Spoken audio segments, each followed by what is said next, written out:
gonna start and then we'll talk anything you want to talk. We're gonna put some music on, then we're gonna fucking talk. This will take you back here. This show is brought to you by Score Big. Baseball season just started, basketball season's ending, hockey season's ending. You're gonna want to go see games. Next time you go to see any game or show, go to Score Big first and see how much you can save. Go to scorebig.com right now and click on the microphone. It's right at the top. It has a red background. And enter the promo code Joey. That's Joey, and you'll save an extra $20 off of your first order. That's scorebig.com and enter the promo code Joey. Show is also brought to you by Headspace.com. Go to headspace.com/Joey right now and download the free Headspace app and begin their Take 10 program for 10 days of guided meditation. That's headspace.com/Joey and download the brand new Headspace app. And the show is brought to you by Onnit.com. Go to Onnit.com and use code word church to get 10% off all of their great optimization products. Alpha Brain, New Mood, TroomTech Immune, TroomTech Sport. And I am about a week into their Dolce Whey, the banana almond. It's delicious. Go check that out. It's Onnit.com, promo code church. What?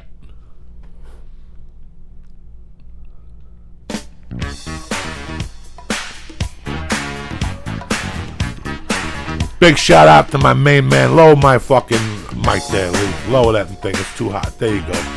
There you go. What? 1, 2. 1, 2. Oh shit. It's Wednesday, bitches. Little shout out to Bobby Sharon sending me Street Songs by Rick James. Here you go, motherfuckers. Oh shit. You hear those? You hear that shit?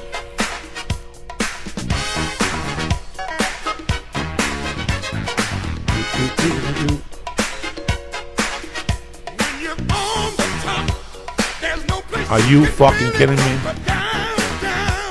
If you're not getting up, fucking ripping your clothes off, jumping up and down. Oh shit. Oh shit. Oh shit. This is smooth right here. You're over at Biggie Smalls Club in American Gangster. Oh shit. Oh shit. What are you gonna do, Lee? We gotta open up one of these clubs in Israel and get these motherfuckers started.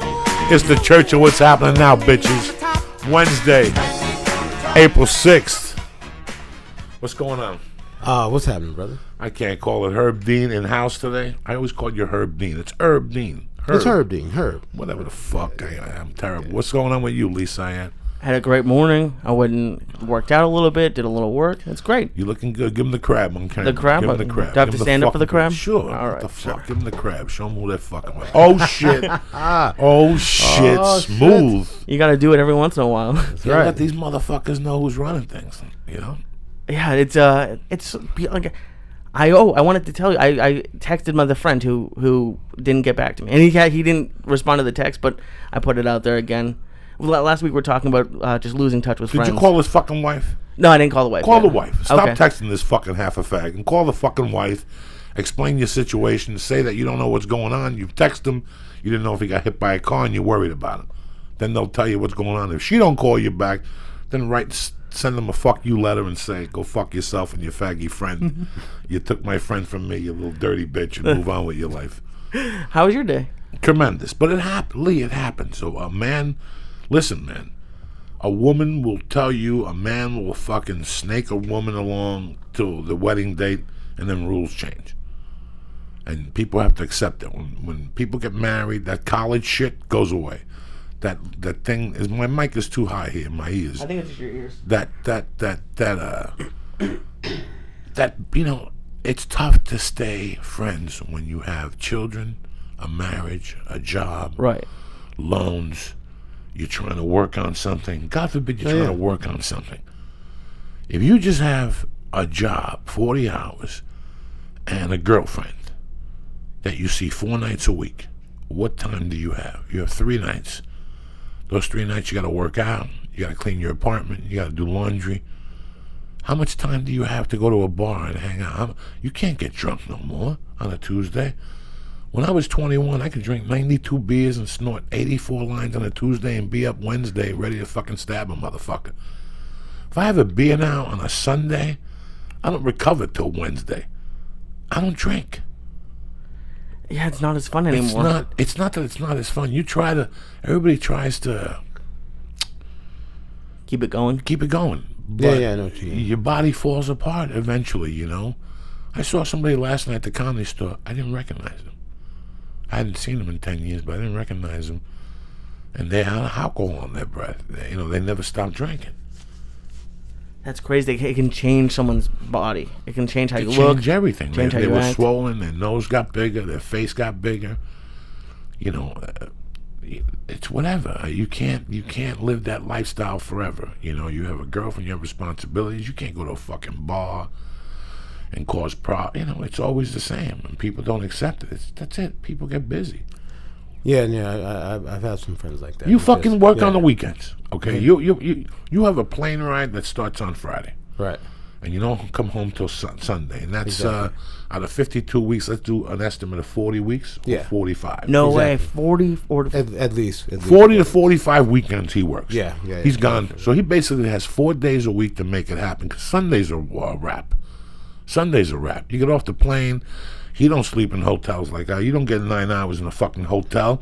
Either it's too warm, it's too hot, the Oh, yeah, pillow, it don't sometimes, yeah, feel yeah, good. yeah. Ba-ba-da-bing, ba-ba-da-bang. So you really sleep shitty one night, you recover the next. No, but that's one thing though. Is I can sleep just about anywhere. I can sleep on the planes really good. I see you on the plane. Yeah. You fucking nod out. right out. Out. Yeah. But still, sleeping on the plane is like sleeping on the fucking Twilight Zone. Yeah. Okay, so when you get home on a Sunday, it's a wash. You're tired. Yeah. I just want to relax. Have a You little relax. dinner. You got the girls. The Yeah. wife asks you 20 fucking questions. You got to answer emails from the fucking weekend. Actually, no. The girls no more. So I'm an empty nester. My daughter's moved out. Really? Yeah. Yeah. So my son, he's been hasn't been living with me for a while. He lives with his mom though. And then my daughter's 19 years old. They're out. They're All doing right. their thing. Yeah. They're not really out. They're like, okay, so they live with their aunts. One with her mom's sister. The other one lives with my sister. Okay. And they're doing their thing. One, she's going to school and has a job. The other one just got a job, and trying to see if I can keep her out of trouble. That's tough. Yeah. That's tough. It's tough, man. Work job. But the point is that you have 4 days. Yeah. You have 4 days to make it happen, Herb Dean, every week. You don't have 7 like most people. You have 4 here. So you have 4 workouts. You probably Yeah, I have drink the work. obligations. Yeah, I got my projects. You know, what I mean? You Yeah. have your little things going on, Yeah, and yeah. then somebody wants to call you at 2 in the afternoon and do lunch.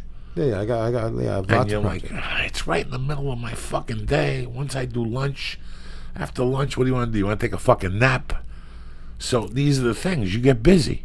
Well, I hear you, Joey, talking a lot about, I actually can do some work on the road because you don't have some of those distractions.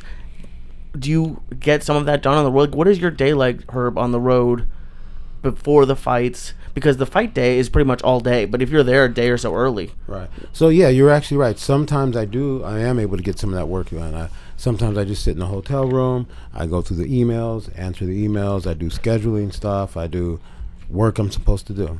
That I don't want to do at home. So yeah, actually, it's good for it sometimes. I do the same. I bring a computer with me that's not a great computer, so I don't trust it to do something tremendously large on it. I trust it to tweet and maybe Facebook and maybe check my messages. I don't fuck with that lit lift in there when I write. I don't fuck with it in there because for some reason something goes wrong in there, I'm fucked. But when I go, I got 3-4 hours in a hotel room to sit and write comedy. If I'm thinking of a TV show and I'm writing it, I'll do it then. I like all that stuff. Tell you where else I stretch out, believe it or not. On a plane. Those long flights, I come fucking prepared, though. I got everything in that bag. Everything I need. You know what I'm saying? Everything. I'll bring the sides with me to go over if I have an audition. Now, so you can work well on the plane. I'll throw that computer on and check messages, and I'll go on the plane with a project. Every time I go on a flight longer than 3 hours, I know I'm not going to sleep. So I have a project. But if I get on a plane and fucking Rocky is on, Creed, that throws my plan off, like the last flight I got on. On the way back, I usually don't plan nothing because I'm fried from the night before. Yeah, so no, me on the plane, I can't work on the plane. I try. Sometimes I bring it. Every now and then I'm able to get a little bit in. But I can probably get in about 20 minutes here, 20 minutes there. As soon as I start concentrating on a plane, it puts me to sleep. I had a friend whose dad was a consultant and went to Europe, like back and forth from Boston to Europe every week. And he said that was the only time he got work done because no one could call him. On the best writing you'll do and that's what works for me. I get high on the plane. Like before I get on the plane, I get pretty stoned. I eat an edible. I eat the breakfast. I focus, and then I take the notebook out and I leave it open. I take the Okay, I thing can see out. that. I leave the notebook open with a pen, and I watch whatever's going on when I play music. And I let the music or whatever I'm watching dictate what I'm writing. Are you with me? No, okay. No, And that sometimes I'll okay. get a joke. Sometimes, let's say I got to write a letter to Phil Foley. I'll write it on the plane. You know, my buddy's in college. He's doing some time at a college somewhere, so I have to write him letters. In fact, I owe him one. You know, I plan all those things. Do you have like a different style or a different band for each activity? Like, is comedy one music? Is writing another music? Is No, I just put an album on, and I'll listen to. Listen, man. I love music. Right. I love music. I was trying to push a music show, but music is very tough to sell. We live in an age that right now, if I'm driving and I go, Dog, when was the last time you heard Aretha Franklin? What was the song we played last week? I forgot all about that song. We played Aretha Franklin last week. I'm blanking on the name. Fucking song from '71, just tremendous. I hadn't heard it since my mother had the bar in fucking Harlem. Right. I hadn't heard that song. I mean, I was driving with my wife and I heard it on Sirius. In today's world, What song is it? Let me look it up. oh, you got to hear this fucking jam. This is Aretha. Yeah, but you know something? Yeah, you're right. If you're doing creative stuff, you can. Yeah, on the plane is a good time. Sometimes I get so caught up in the music that I realize how brilliant the music I'm listening to is, and how much effort they had to put into this music. That inspires me. Yeah. Like I start thinking about how. Rocksteady. Go ahead, Oh, put yeah, it on. that's a great song. Listen to this shit. When was the last time you heard this Rocksteady. song? This is just a fucking amazing song.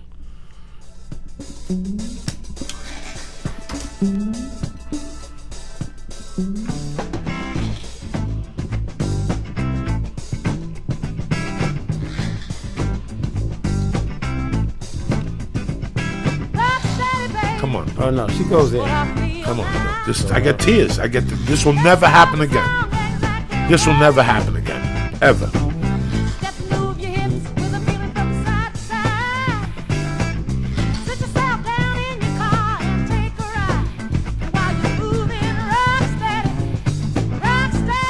I could see her just the way she's singing opposite the beat. That's what's killing it. Listen to her. And she's riding it a little bit to the back. That's Yeah. kinda like she's riding it to the back. Yeah. And then she drops on Aretha Franklin line right here.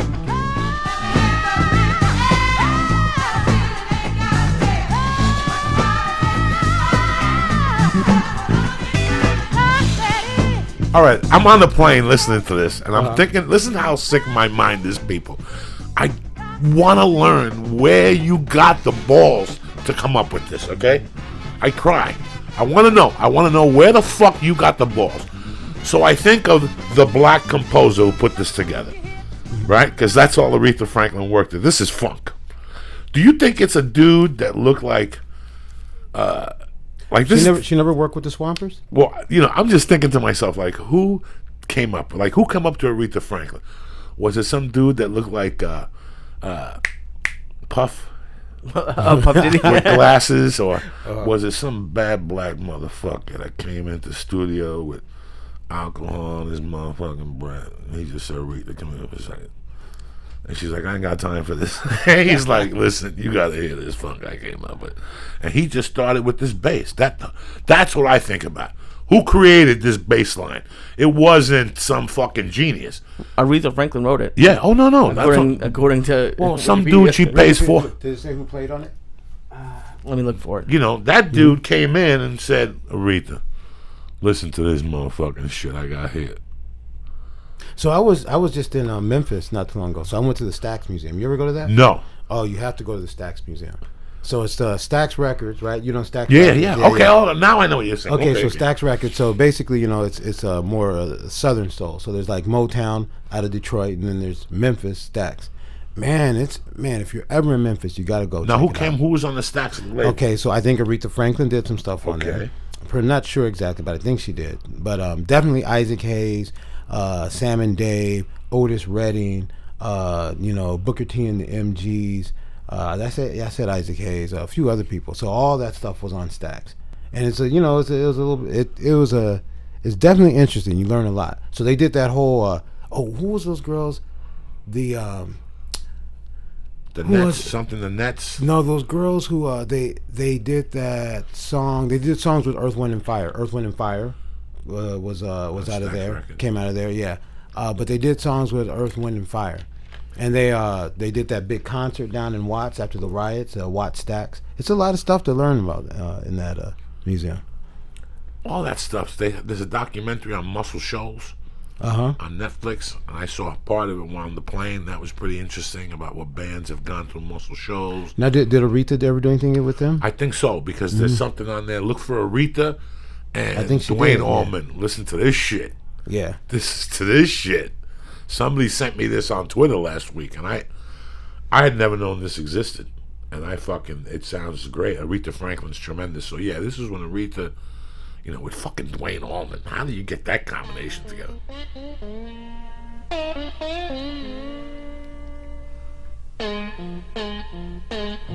Oh, yeah. I was feeling about a half past day. I just need some This is crazy shit.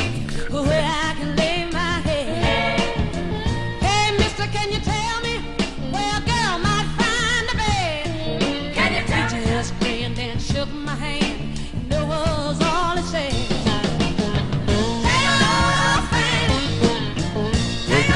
And this is with Dwayne Allman? Yeah. Yeah, there's a couple of them on there. There's a couple of jams on there. It's called The Wait. So yeah, there's just so much music history that there is to be. Like I would plan a trip around Muscle Shoals. Really? Yeah, my wife would go. My wife would do it in a heartbeat. With the baby, she would do it in a fucking heartbeat. That's more of an education. Just going through there and sniffing that fucking air. Are you kidding me? So do they have a museum or anything like that down there that Muscle shows about the studio? I'm not sure. I'm not sure what goes on down there. Is that in Alabama? Yes. Okay. The Stones were there. Like just a lot of people went in there. You want to smell those motherfuckers. It's like when you go to the Comedy Store. That's Richard Pryor's stage. Just breathing that air does something to you. It does something to you.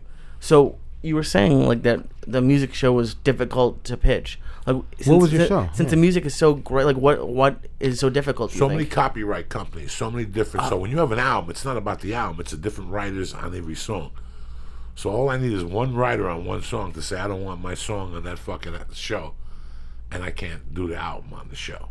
Okay. But the beauty of it is that we live in a society now where if I could listen to that song, I could go on my thing, and on Sirius it says the song and who did it. So it'll say Rocksteady and Aretha Franklin. At the next light, I could go on my iPhone, go to iTunes, and buy the fucking song. Okay? And not really get the essence of the album. Right. Do you know what I'm saying? Yeah, no. Every album has an essence. That's something I've been doing a lot lately. So sometimes in my morning, like in the mornings, people, I twit songs out. That's all great, Joey, but you're not doing nothing for me. Because to really get the full experience of that song, you got to see what comes before and after. When I play a song, it's like me giving you the scene from The Godfather when he shoots fucking the guy at the table. Michael Corleone goes to Sicily. You can't watch a movie like that. An album is a fucking movie. And the bands, like, again, and you guys are going to go, fuck you, Joey, you're an old fuck. I'm telling you that these bands, listen to the thought process they had into the covers. There's also a thought process on how the music comes up, how they want you to hear it, what they want you to hear before that song and after that fucking song. And Pink Floyd definitely did, as we heard today with Animals. That's a concept they album. They just, they filled it together. I've always felt that, I heard a fucking great song this morning. You guys are going to laugh at me. What's the chick that won Miss America and they stopped her from eating pussy? She was married to Rick Fox from the Lakers. Come on, fucking guys. I don't know. Running back to you. Baby, do the good things, all the good love that share to you. Vanessa Williams? Vanessa Williams. Mm-hmm. Vanessa Williams put an album out in 1991, right? Somebody gave it to me. Like, somebody gave me Vanessa Williams. I always thought Vanessa Williams was fucking beautiful. I just love that. That's what a Cuban woman looks like.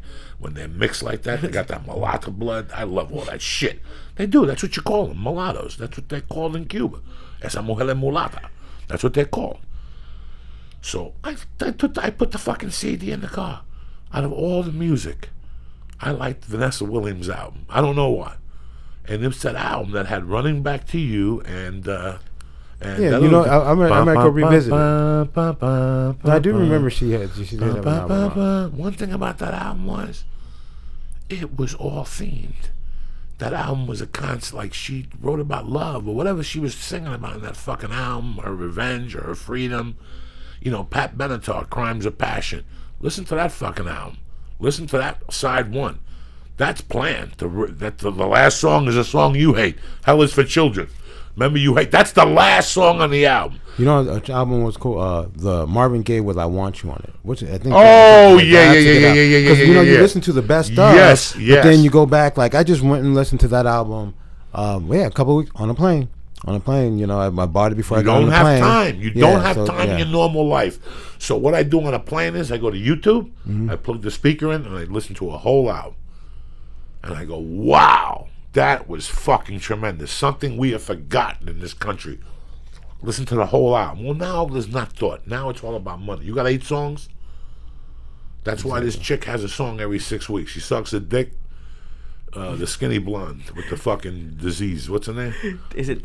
That's I want to say Taylor, but it's Taylor Dane. Whatever. Taylor Swift. Taylor Swift. Yeah. She got a disease. Yeah, whatever the fuck. You gotta assume she's got a disease. She's always skinny and pale, and she got sores on her lips. She's got something. You know what I'm saying? She blew one of those dirty fucking actors or something. I never knew that. He's brutal. I never knew that albums were like an entire theme, or I thought it was just songs put together because they like the songs. I didn't. So if you listen to like the songs that we listened to before on Periscope, is it different for you if you only listen to one song versus the whole album? Do you feel different? Yeah. Oh yeah. And there's music like the Stones. The Stones did location fucking music. So the Stones would call each other and go, "Hey, it's time for another album, boys. What do you want to do?" I don't know. Let's go down to Jamaica and hang out with Peter Tosh. And we'll hang out down there and smoke dope. We'll rent the house and we'll fucking do an album down there. So it's the feeling that they were thinking during those 8 songs. Yeah, if you're a real music guru and you go back, you'll find out that sometimes they'll put 7 songs together and they had 2 songs from the previous album that the company will make them put on there for filler or something like that. But the essence of those 7 songs, you'll see what songs don't belong there. And you know whose point? He did it beautifully. Marvin Gaye. When Marvin Gaye released "I Want You," that was a piece of fucking Marvin Gaye that was the best Marvin Gaye. So all those songs on that album, that's the best Marvin Gaye. Oh yeah. I mean, the better Marvin Gaye was the one afterward, the one before that, I think. Oh yeah. You're Sexual feeling, whatever. No, that was after. That was after. But I think before that was like, you know, stuff like the Ecology. Right. Yeah. I'll tell you who else did a lot of albums that if you listen to, we get cheated. The youth of today gets cheated. Stevie Wonder. Stevie Wonder put out 4 songs, 4 albums in Motown towards the end with Motown, that they're like Pink Floyd's strength. Ending with Songs in the Key of Life in 76. Right. Ending with a double album. Okay, so if you don't buy those albums whole and listen to them, you know, there's just some people, Judas Priest, British Steel. Judas Priest, British Steel is a fucking phenomenal album. You know, Breaking the Law, the other one, and one goes into the other one, Metal Gods. It's fucking brilliant. Does it matter if you don't like a song on an album? Like, let's say it's your favorite album, but one song you just hate. Will you still listen to it, or does it affect your opinion of the album, or not really? No. Listen, man, listen. When I put an album out, not all the jokes you're gonna like, not all the fucking jokes, all right? Right. You're not gonna like all the goddamn jokes. So, but there's gonna be 6 to 7 jokes that you're gonna go, oh, I get this now. He was talking about this as a theme. When I'm trying to write an album out, first thing I gotta write on a piece of paper is, what am I trying to say? What am I trying to say with this album? If you watch the 70s on CNN, Motown was putting out a particular sound for years. And fucking your boy, went in there and said, listen, I'll fucking put out an album, but I don't want to use the band brothers no more. I don't want 4 brothers behind me fucking jigging it up. I don't want that. I want to tell you what's in my heart. And he put that song out about the war. Marvin Gaye. Yeah. What's the first one? What, Mercy? No, it's the... Not Mercy. What's Going On? What's Going On? And that broke the bank. That broke the bank. That invaded thought. You know, he spoke about the war and all this shit. Stevie Wonder went into Motown and said, hey, I want to do what he's doing. I don't want none of this shit, little Stevie Wonder no more. I'm a grown fucking man. I've eaten pussy. I've smoked dope. I'm just blind. That's it. But let me do it my way. And he did his 4 albums. You know, they wanted to break out of the mold. That was their mold for them. And by that time, who cared? Michael Jackson was about to fucking sizzle the goddamn fucking world anyway in 1971. So, and he broke the bank with that first album, ABC, with I Want You Back and all that shit. But we don't do that no more. We're so accustomed to Sirius. Hey, listen, man. I'm the first guy that fought in the car. I have Sirius on there, and I fucking love it. I got Disco 54. I got Groove Channel 50, which is that medium range. I got metal shit. I got Ozzy's Boneyard, and I got Lithium. I'm good to go. Lithium is Soundgarden, Alice in Chains, that era, and I listen to individual songs. You know, speaking of music, I would be slipping if I didn't tell you. My son just put out an EP. It's on Bandcamp. Are you serious? Yeah, Altadena Hotel. It's he's doing all the guitar on it mainly, and it's kind of like an indie pop thing. It's good stuff though, man. Man, he writes good music. The name of the band is Altadena Hotel. That's a complete different fucking gift, writing music and doing all that type of shit. Yeah, I don't know he'll how come. the fuck they do that. I don't know how he comes up with this stuff. Like, he'll teach me some of his songs. Like, how did you think of that? Yeah, how did you put that together? You know.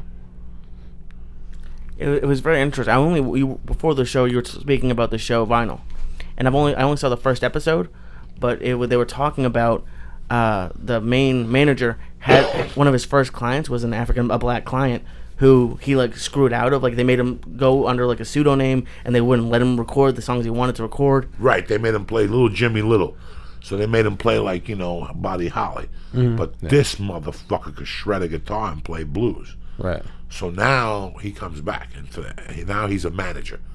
He became a manager of a fucking punk band. But they fired 2 of the punk rockers, and they can't come up with a song. And in one scene, this guy fucking goes, give me the fucking guitar. The white dude goes, what? The black dude goes, give me the fucking guitar. He takes that Stratocaster from him, and he goes, A-B-E, E-B-I, whatever, A-B-E. These chords have lit the world on fire. And he starts playing every song that's those 3 chords. Like every song that's been written with those 3 chords. He goes, this is how it starts. And he's singing all of them. And all of a sudden he just goes into this blues song. And it rips the room apart. And he puts the guitar down. He goes, figure it the fuck out. And he walks out of the room. Kid comes upstairs and goes, hey man, all those songs you did in EBI, those are somebody else's songs. But that last song, who wrote that? And so now he's going to come into his own because the guy's badass. Right, and they beat him up or something? They beat him up. The mafia beat him up because they owned the record label. So they wanted him to be Little Jimmy Black Little, some dude who just sang with 4 black guys behind him. Whatever. And he don't want to do that. He wants to do fucking B.B. King type shit, you know, so. Yeah, 3 chords. You're probably talking about GCD, huh? Something. Yeah. EBF, ABD. Something. And he keeps saying, this is it. This is how you write a fucking song, okay? All that other shit don't count. And he goes, here he goes. And he starts playing it. And it was like 20 songs. 20 songs. He just kept going. This is it. This is the way you write a fucking song. I would love to be able to write a fucking song. One song, I would die. I don't even have the heart. I don't even know where they come up with those lyrics. I have no idea where people come up with those lyrics. We were listening to Leonard Skinner the other day. Whiskey bottle, brand new car. Oak tree, you're in my way. Who does that? Who does that? Too much coke and too much mo. Look what's going on inside you. Who writes that? Ooh, that smell. Can't you smell that smell? The smell that surrounds you. Who writes that? That's something that you think about, people. Look at this fucking junkie. He's going to kill himself. And sure, yeah, that's what he's writing about. His song. His brother crashing the fucking car. Who comes up with these lyrics? Who sits there and goes, who the fuck sits there? The other day I was in the car. I was brought to so much emotion. I was listening to the white dude. Ba, ba, ba, ba, ba. Ba, ba, ba, ba, ba. He's from Detroit, Michigan. On the lonesome highway. Oh, Back okay. in Oh, I know you're talking about. Oh, yeah, Bob Seger. Bob Seger. Yeah, yeah. What was that dude thinking? Yeah, Listen to that jam. Oh, On yeah, the that's a road, hard one. On the road. Are you fucking kidding me? He had to be writing this on a bus, sitting there going, on the road again. Here Playing I am. the star again. Yeah, Yeah, playing the it's star playing again. again. Are you fucking Turn the kidding? page. Turn the page. That's the jam. Are you fucking kidding me? Who writes that type of shit? That I could never do that. I'm blown away by the music because like lyrics I speak English, but just That's no, it's ridiculous. but yeah, but think about it, like to make all those instruments sound like that, it's mind blowing. I can't. I tried for one summer to play guitar, but my fingers were too short and too uncoordinated. I couldn't do it. But it's that's the part that I can't. That just blows my mind. Like the especially bass recently. You really like guitar. Every time you put a song with like good bass on, I don't know why. I just sit there stoned and thinking about how someone could even, like, because with words you can think about putting words together. I can't imagine putting notes together and then putting the guitar with the drums, with the organ, with the whatever they have. Yeah, but when you put the words together, you got to put notes together too. You know what music is? MMA. You putting the band, you putting jiu-jitsu, wrestling, everything together. It all comes together at some fucking point, man. It's really crazy how music, an art is an art is an art. Yeah, well, to me, what's crazy about it is how these sounds and these rhythms and these notes bring emotion from your body and make you want to move your body to them. You know what I mean? And that's a universal thing. I think that blows me away. I saw this crazy video. It was they had dementia and they couldn't talk. This old lady and a nurse sang church hymns, and she came out of it and just started singing. Huh. It blew my mind. It's crazy. There's no reason babies should dance. Like babies don't know what music is. Exactly. Yeah, but when exactly. you put, Right. Like does Mercy like any specific songs now? Like Everything. Yeah. Since day one, she's been moving and grooving, man. It's amazing. Yeah, you're right. When she was a kid, she loved the little legs would go off, and now she dances. I catch her dancing by herself and shit. You know, it is the expression of it. It's. I love it. I don't know what I'd do. That's the way you could. Instead of throwing me in prison, just go. You can't hear music no more. I would die. So you did write a music show, an idea, huh, for music? I tried. It was just not a music show. It was like a concept where I take a musician and we go to a record store and pick an album that made him fucking wanna. Everybody has an album that made you want to jump out a window. You know, everybody has that one or two albums that you go. Especially when you talk to a musician, when you talk to a Slash, and you go, "Can I talk to you? What do you like?" And he'll tell you albums that influenced him, and you're like, "I get it now.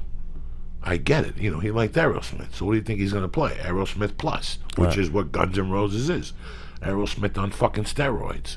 That's all they were. Aerosmith on steroids. They just blew up Aerosmith. You know, they had that Aerosmith dirty fucking feel to them. So you ask, you know, when we listen to Chris Cornell, I guarantee, and this is without having a conversation with Chris Cornell. Not that I know him. I'm just saying, this is without having a conversation with Chris Cornell. If I walk into Chris Cornell and I take him to a record store, one of the top 3 albums I guarantee he's going to take is something from the Beatles. Okay, I hear the Beatles in his music, so I know he's going to take the White Album or the one with Tomorrow Never Comes, that crazy album when they first started fucking around with drugs. Yeah, there is a lot of Beatles up in there, and you know what? Also, I hear a lot of, and all that stuff from up there was a lot of Black Sabbath. A lot of Black Sabbath. I guarantee all those. Well, especially again, Kim Thayil. I did see an interview one time where he said that when the first time he heard "Children of the Grave," his head almost blew up, and that's what made him turn the chords around. You know, all those guys, all those great guitar players will tell you that they did something to have that sound. You know, we were talking about this Tony Iommi from Black Sabbath. His fingers got cut off in a sheet metal accident. That's why whenever you see pictures of Tony Iommi, he's always covering his hand.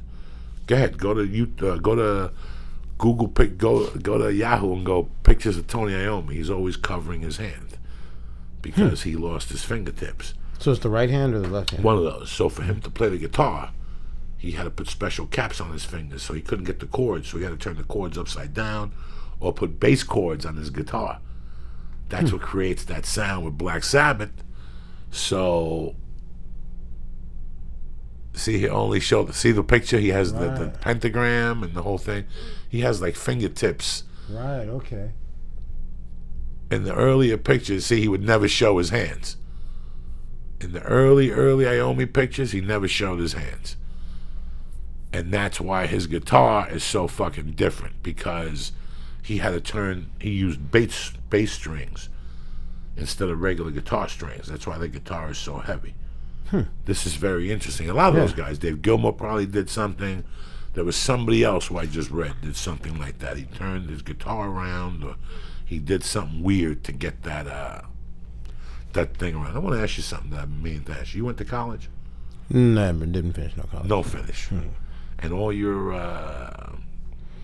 experience with the body is through just martial arts over the years. Yeah, martial arts. Over 20 years experience. Yes, yeah, done a lot of martial arts. And you started here in LA. Oh yeah. I started doing martial arts with Frank Trejo. He was we did some kickboxing. So when I was a kid, I did some karate and some boxing. But first time I did anything full contact was like in '88. I did started kickboxing. Now you were telling me that the school that Enter the Dragon, that's still there.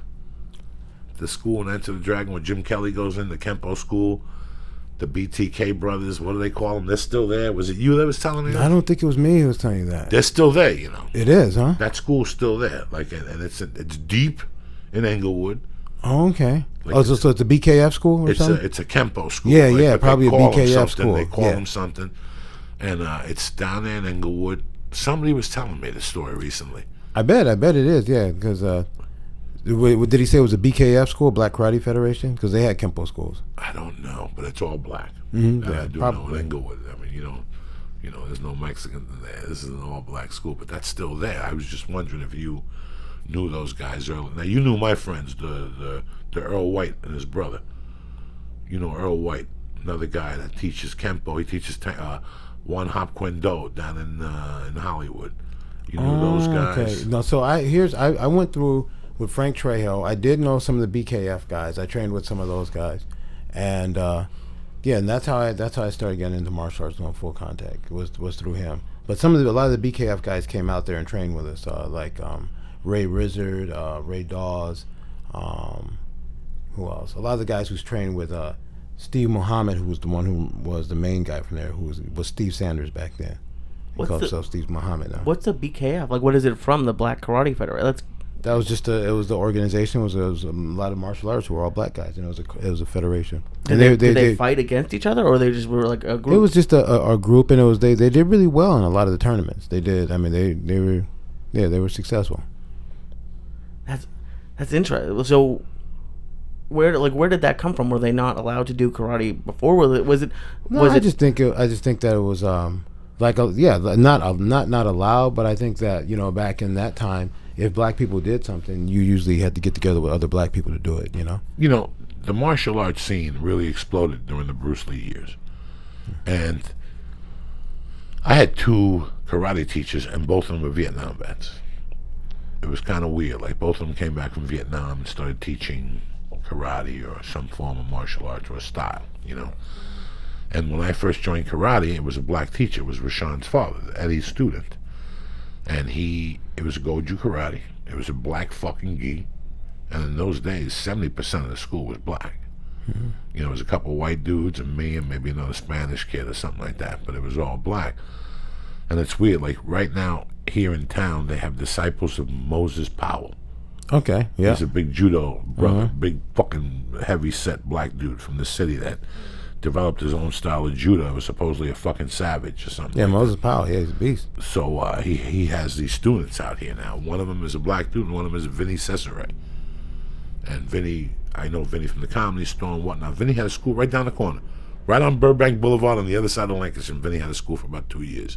But he got busy with movies, he had to close it. And it's not that it's a black federation. It was just schools that are from Harlem. Yeah.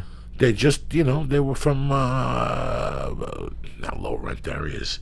You know, fucking Yeah, 'cause Lower there's income. some of the guys that were that used to train and do a lot of stuff with the BKF. I mean, one of the guys who managed a lot of those teams, they weren't all black guys, but yeah, it was just it was a group of martial arts. Just a group. Yeah, but I think, at the same time, I mean, you said you were born in Cuba, yeah, but how old are you?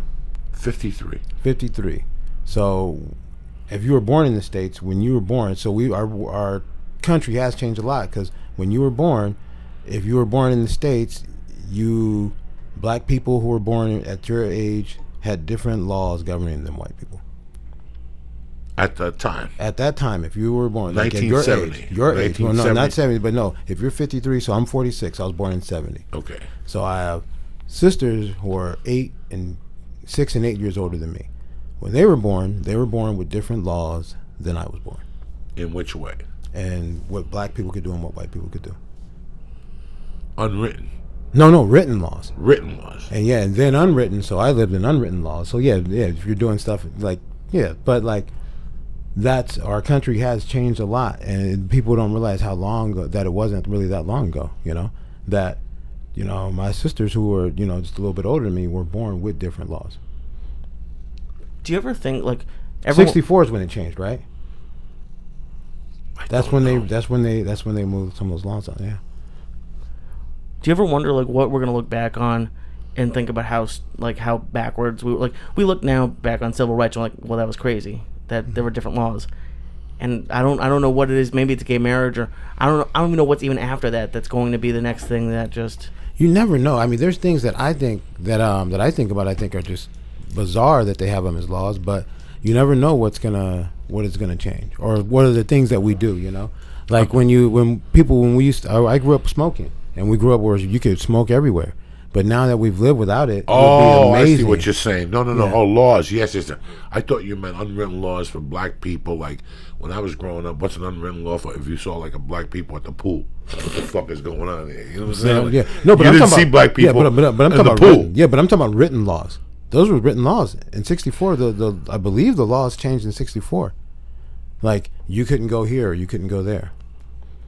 Like You know, it's segregation funny that, laws. like yeah. I thought you meant like what black people don't do and can't do. Like you won't see a lot of black people skiing. You won't see black people playing hockey. I thought that's what you meant. I remember going to Florida when I was a kid, and my uncle. I try to break as many of those rules as I can. Yeah, you have to break those rules. I try to get on my white boy as Fuck often yeah. as possible. Get my white boy on as and I often as I remember can. my uncle was a Cuban dude. He wasn't racist at all, nothing. I remember him going to me, hey, we didn't let me say in La Playa. Because in Miami in those days, it's 100 degrees. You wouldn't see one brother at the beach.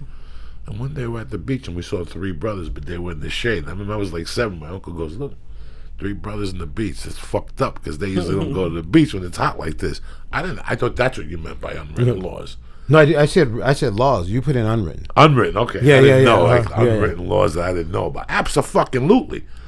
Absolutely. I still remember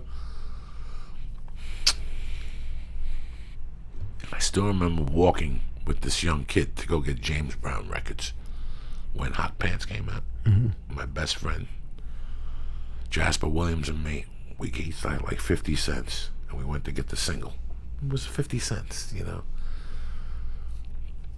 I don't know if it was racism. Like, we had to walk from 127th Street to like 116th Street in Broadway. Like, we were young to do that, That was unwritten. Yeah, 11 blocks is 11 is blocks, a- that's unwritten. Yeah. Like, you can't do that. And I remember a beat cop stopping us on the way back. And I always thought about it, that was, like, years later, I always thought about it, that was racism. Like me walking with this black kid and the white cop stopped us and didn't take our money or nothing. We were fucking 6. Mm-hmm. He just wanted to know what we were doing, what was in the bags. Right. Do you know what I'm saying? Mm-hmm. I never thought about that till 30 years later. 30 years later, I think, was that a racist thing. Never thought about it at that age. It's so weird when you're young, you don't even know what race is. You didn't know. Jasper was my friend. I didn't know if he was black. I didn't even look at that. That didn't even fucking matter to me. Years later was when I realized it. Holy shit, that's how come I know all about this music, because of Jasper. That's why I know about MFSB and all that early stuff, because of Jasper and Joe Tex and the Aretha Franklin fucking, But it was, I don't know, I didn't know nothing. I didn't care. I came from a society, my mom kept something, but I thought years later that the reason me and him got shaken down that day was because he was black. That maybe. Yeah, you never know. I mean, we have an amazing country. I love here, and we have a lot of diversity, a lot of cool things to see. I was just in Dallas over the weekend. I got to go to I was in Fort Worth, so I went to some country bars and listened to some country music. It was cool. You know, I haven't got an album. I haven't bought the guy's his CD. He's doing some songwriting, man. But yeah, you know, at the end of the day, like, man, those stuff like that doesn't happen as much anymore. It's been years since I got DWB'd, except for a few months ago. What's DWB? Driving While Black. Where'd you get DWB there? Ah, man, I was in San Francisco, and my friend of mine was driving, and the police pulled us over, and he said, well, something came back with your plates that said, you know, Alabama. He said, well, I live on Alabama Street. That's why it says it in my plates. And he says, okay, well, we just thought, you know, the plate, it was funny, when we saw you pull over, we thought you guys were going to run because it was a stolen car, because the guy had a BMW. And I said, well, why'd you run the plates to begin with? And the plates were fine. He didn't have an answer. We just said, hey, it's okay. Well, as soon as you finish, just let us go. And that was a bummer of an experience, but, you know, yeah, it happens. Because he didn't give him a ticket. There was no law broken. He just ran the plates and then saw him pull over and thought, oh, they were going to break for it. Yeah, the country's changed a lot, man. But not really, but really. Yeah. Not really, but really. Yeah, it's weird, You huh? know what I'm saying? Not really, but really. That's when you said Dallas. I thought you were going to come up with a story, you know. Texas is always a whiz of a story when it comes to that kind of stuff and behavior, but everywhere is. You don't Hey, know but what- the bottom line is I was doing my thing. I had fun. I enjoyed myself down there in Dallas, and so I would think that the country has changed quite a bit Do you think they've compared to what other generations went through. Do you think they've really changed, or they've just stopped saying it out loud? Nah, I think that people generally have changed. I think that our country. I think that right now is a time where we have this thing where all this stuff's happening on the internet. But until that was happening, I felt that our country was a lot less racist than it was in the past. I've got to go and travel a lot throughout the South. I'm from California. I got to travel through this sport. I've been blessed with being able to travel to all these crazy places throughout the world, but even through places in the states that I would never go to. You know what I mean? So like Evansville, Indiana, or Jasper, Alabama. And I've had great experiences in a lot of these places that I would have never thought was possible if I based it on what I was taught about, you know, some parts of this country. Now, let me ask you this. When you were at this country club last week, this country music club, country club, were there some other brothers in there? No, I was the only one. You were the only one. I was the only one. You know, it's just, I live in a 50-50 type thing. Like I said to you, things have changed, but not really. I still feel it, not towards me. I'm just saying that I feel it at times. Like, and I'm not even black, and I feel and see different things, and I just, it's not that I turn my face away, it's that I just, what are you going to do? What can you do? It's something that you could jump up and down about for weeks, and nobody, either you get it or you don't. You know, sometimes it's taught at home when you're a child.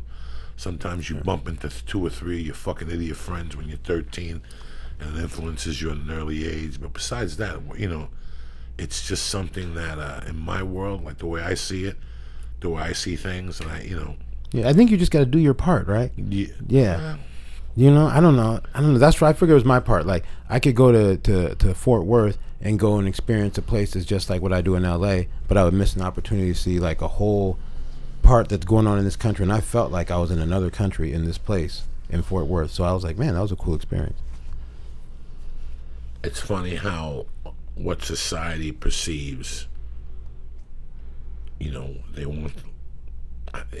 Like, I think sometimes, and we've all heard that expression where, like, Julius Erving, for example. Like, you know, when I was a kid, to me, Julius Erving was everything. As soon as I saw Julius, I was hooked. I liked everything about him, his interviews, whatever, you know. And it's weird how I had other friends in Jersey that they would say things, but they liked Julius. Right. They liked Julius because he was Julius. they would say other shit like when we had to play fucking Patterson East Side, or when we had to play fucking one of the scariest things I ever saw in my life was when I had to play bitty basketball in Neptune, New Jersey. I was never scared of black people till then, dog. That was real. That is real. I don't know about Neptune. Oh yeah, Neptune, that shit is deep. You know, Camden, them brothers. You know, and I think about places like Camden, like deep. The only problem ever, and I'm telling you this, people, 53 years old, I did time in prison, and the only fucking bad experience I've ever had with an African American was in Camden, New Jersey. Camden, New Jersey. They don't play. They just don't like fucking Whitey. They don't care if he's Cuban, Arab. They just don't like Whitey. You read about over the years how the police force quit there. That's a different fucking Police type. force quit. A couple of years ago, there was so much fucking crime in Camden, New Jersey. Since I was a kid. That's the only place I've been beat. Like, they took my fucking money. Like, they took it. Like, they didn't give a fuck. That's the only place where I saw a guy in a wheelchair, and the basketball player's name was Dennis Still. I'll never forget this. From Camden, New Jersey. He ended up going to, like, fucking Notre Dame or something. But in the final game, North Bergen beat Camden when we were in grammar school, and Dennis Still spitting that guy in the wheelchair's face.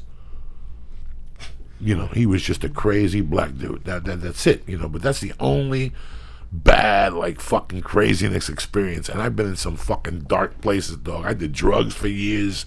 I did fucking time, you know. So, I don't even know what my point was. I gotta stop smoking weed here.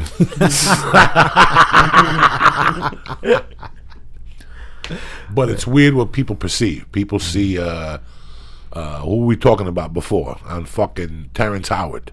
Oh yeah. Right, You yeah. know what I'm saying? And they think that's the way, you know. People really don't know, and they don't want to know. A lot of people don't know. I went to Paducah, Kentucky a couple of weeks ago. I was in a restaurant, and I heard people fucking saying things about Arabs, like out loud. Just at like a dinner Like out conversation? loud. Yeah. Like some lady said to me, "Where you guys flying in from?" L.A. And then they started talking amongst themselves. And the table next to us about, I don't know how people get on planes with all them Arab terrorists and shit like that. Them motherfucking towheads, I mean, they were going off, Jack. So, you know, I see it. I still hear it. I still, you know what I'm saying? I still fucking feel it from times. Hey, and I'm, like I've said 1,000 times, I'm racially insensitive from time to time. I say some fucked up shit. Well, it's there also because there's a difference. There's a difference between, I think there's, you know, there are some things that, and there's stereotypes, and some of them are funny, and some of them are fun to be along with. But are you going to judge what opportunities you would put for someone, or how you'd interact on it based on it? Yeah, you know, some of my friends might make fun of me for different things like that. But that's just, I think, there's a difference between fun and then making some policy on it, you know? Has no one ever accused you, Dean, of being racist in like a fight decision? I get accused of everything in a fight decision. So I can get accused of, I've been accused of everything, yeah. What's the weirdest one? Like, what's like one that just, when you saw it, you're like, what are they talking really, about? I don't really remember a lot of them, because most of them don't come from anybody that I take an opinion of. Like if you because when you say accusations, I'm thinking like maybe internet or something like that. And yeah, I get accused of, I get accused of all kinds of strange things. And people come up with conspiracy theories that they know to be fact is what they believe in. Yeah. I can't remember one off the bat, right off the top. I hate bringing this up again, Lee. I know you're gonna get mad at me. You watch People versus O.J. Simpson? Nah, okay. So I don't watch TV. Well, you better start fucking Yeah, watching. I gotta start watching TV. I'm missing out on some good shit, huh? Yeah, TV versus O.J. Simpson, and what else? What's the other one? What's that other one? Oh, Vinyl. Vinyl. Yeah, okay. So I'm gonna watch it. So TJ versus. I heard it's good, man. Well, the thing about it showed me something I didn't know. On paper, OJ was fucking guilty. On paper, you got to be an idiot if you don't think he's fucking guilty. They did a great job defending him, but in the defense, they did expose something. They did expose the racism in LAPD, but at the end, it's really funny. How they did it was they fucking got the jury downtown, and they got more of a black jury with OJ, and the speeches were great last night. But it was funny at the end. OJ's sitting there, and he looks up, And as fucking the last juror walks out, he turns around and he gives him a Black Power fucking sign. He walks out, and today they said that in real life that juror was a Black Power guy. No, wait, didn't you grow up here? He grew up here. That's did. why. Uh-huh. What were you thinking during all that? I want to know. Ooh, I was thinking during all that, man. I guess the day of the verdict, it was really that bad out here. Okay, The well, day of the verdict, like nobody was at work. no, yeah, nobody was at work. The people were watching. I tell you, well, I remember because you could listen to it on, on the radio. You were could- 27 years old, right? Something like that. 26, yeah, 20 something like years that. ago. Yeah, you were a kid. yeah, 20, yeah, probably like. I think that's how. Yeah, maybe 26, 25, 26. Yeah, I think. So wait, what do you mean? So people Maybe just even younger. tell their boss like I can't come in. It's OJ. People were in. I think people were in bars watching it. People were in fucking bars. Mm-hmm. Oprah had it live. It was on fucking Times Square. Like, people were stopped for the verdict. Like, that was it. Like, they fucking, the media turned this into something. Yeah. You know, I forgot all I remember. I remember. I was listening to it. Yeah, it was a weird thing. It was a weird thing. It was a weird thing because I think that, like, it was cool to see the LAPD exposed. So, you know, because hopefully that something was going to be that since it was different than the way things normally go. It was cool to see the LAPD exposed and know that maybe they were going to clean it up, and I think they did. I think it did. There was some good done behind that. You know, say, hey, you know, anything that goes there, it's corrupt. You can't take anything out of there. You know.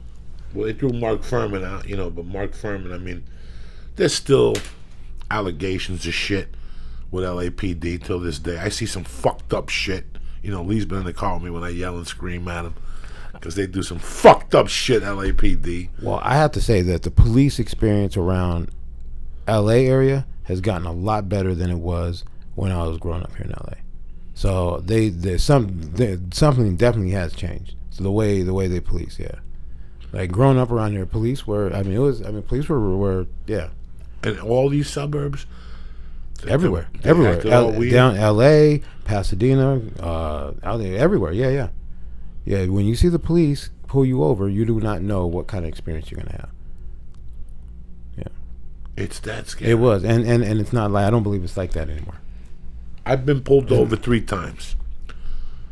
And the cop that gave me the ticket was a black cop on a motorcycle. Every right to give me a ticket. I was talking on my phone. I was not disrespectful to him. And he was not disrespectful to me. The other 2 cops were not disrespectful at all to me. They were white. Mm-hmm. You know, they let me go on a warning. You know, it was on one of the highways. And I know on Fridays and Saturday nights, if you speed on the highways in LA and don't drink, they just let you go with a warning if you're legit, because they don't have time to sit there with the fucking ticket. Mm-hmm. So if they look at you and you're not drunk, if you're not drunk, yeah, you're doing 10 over the speed limit, they'll ask you. You tell them the truth, tell them you're sorry. They'll let you go. There was and 2 times I didn't have my license on me. They let me go with nothing. How's that one for you? Because for years I drove without my license. Why? Because I didn't have one. I lost on a plane, and it was a Colorado license, so I was scared to get my California license. So for 2 or 3 years, maybe 4 or 5 years, I didn't have a license. How did you get on planes? An ID, a Colorado ID. Who do you think you're dealing with? Some fucking novice here? You think he just, you think I just fell off the fucking raft? I've only been pulled over a few times, but one time, it was like the first time I ever got pulled over. They came around the side, like it was 2 cops in a car, and they had the flashlights, and it was like right when I got my license, and I forgot to turn my lights on as I was leaving a convenience store. But it was whenever I hear anyone talk about not knowing what kind of experience you're gonna have with a cop, It scares the shit out of me too. it scares. It scares but then the shit out of it me. doesn't compute. I just don't understand. It just doesn't make sense to me because I was lucky enough to never really have to deal with them judging, or I don't even know what the word would be.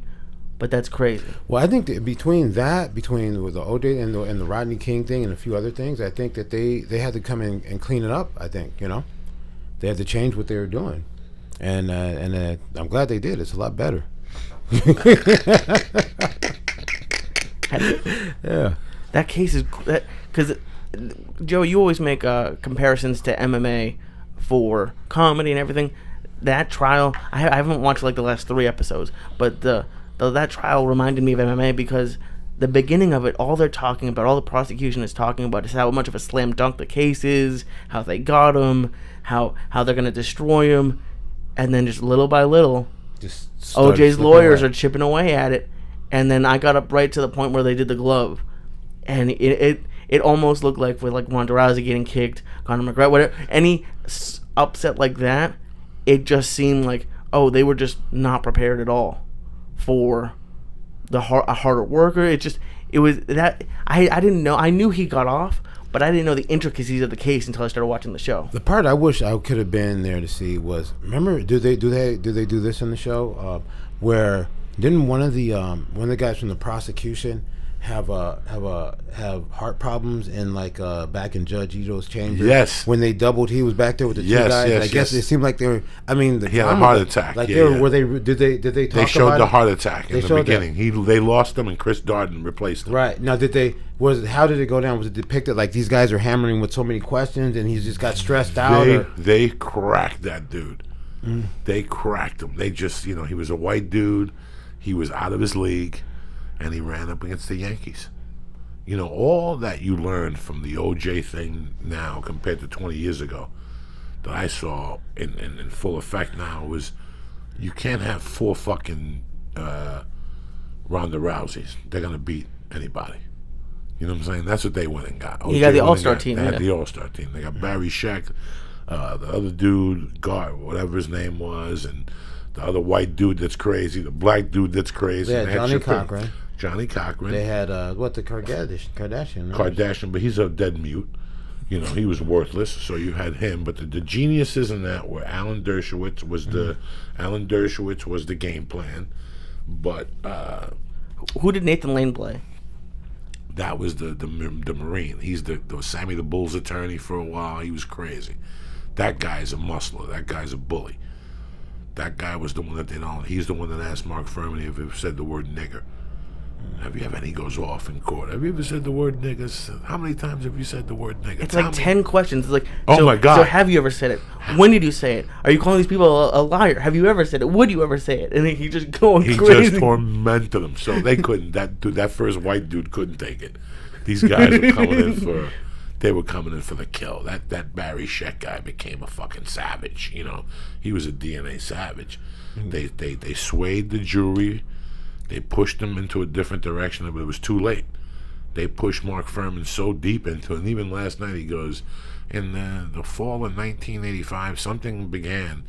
It began when they went up to the steps and he was beaten. And all of a sudden, Johnny Cochran said, you know what began in 1985? The first time Mark Furman was called to Rockingham. And he saw a white woman running and he saw her black husband. And if you read his memoirs, he says he pulled couples over all the time. So he found the 2 gloves. He just painted the path. You had 8 or 9 black jurors. They were, OJ's a hero in the black community. Yeah, Listen, bro, let me tell you something. Here's the thing about OJ that you don't understand, Lee, that he was a hero in my world. He was a movie star. Like, nobody wanted to believe it. Yeah, everybody loved those. And they show that last night, even when he's shaving, the cop coming up to him in the jail and going, so today's the big day. He goes, listen, I got a friend over at the hotel. You have nothing to worry about. He was a white dude. And he goes, listen, if I don't get to see you anymore, can you sign this football for my son? I mean, that's what, everybody loved OJ Lee. He played football, but everybody loved him. He said the right things. He had all had those the right commercials. smile. He Nobody had ever said everything. anything bad He had about him, everything yeah. going. No. And, I'm a criminal. So I had heard before that he had beat her, never registered, didn't care, had nothing to do with my situation at the time, didn't even judge it. I wasn't there. I know that sometimes when couples argue, shit can get heated. I didn't know that he was beating her on a regular. And it's also a big step to go from beating to The murdering. cops got called over there like 50 fucking times. So this is the cops' fault from day one. If they would have arrested him. See, 30 years ago, Lee, if you and Paula got into an argument, and she threw a bottle at you, and you grabbed her arm and said, Paula, get a hold of yourself. And the neighbor called the cop. The cops would come over. One would take you to a room, and one would take Paula to a room. Paula would say you didn't hit her, that she lost her mind and threw a glass at the wall. And that you didn't hit her. You just held her hand.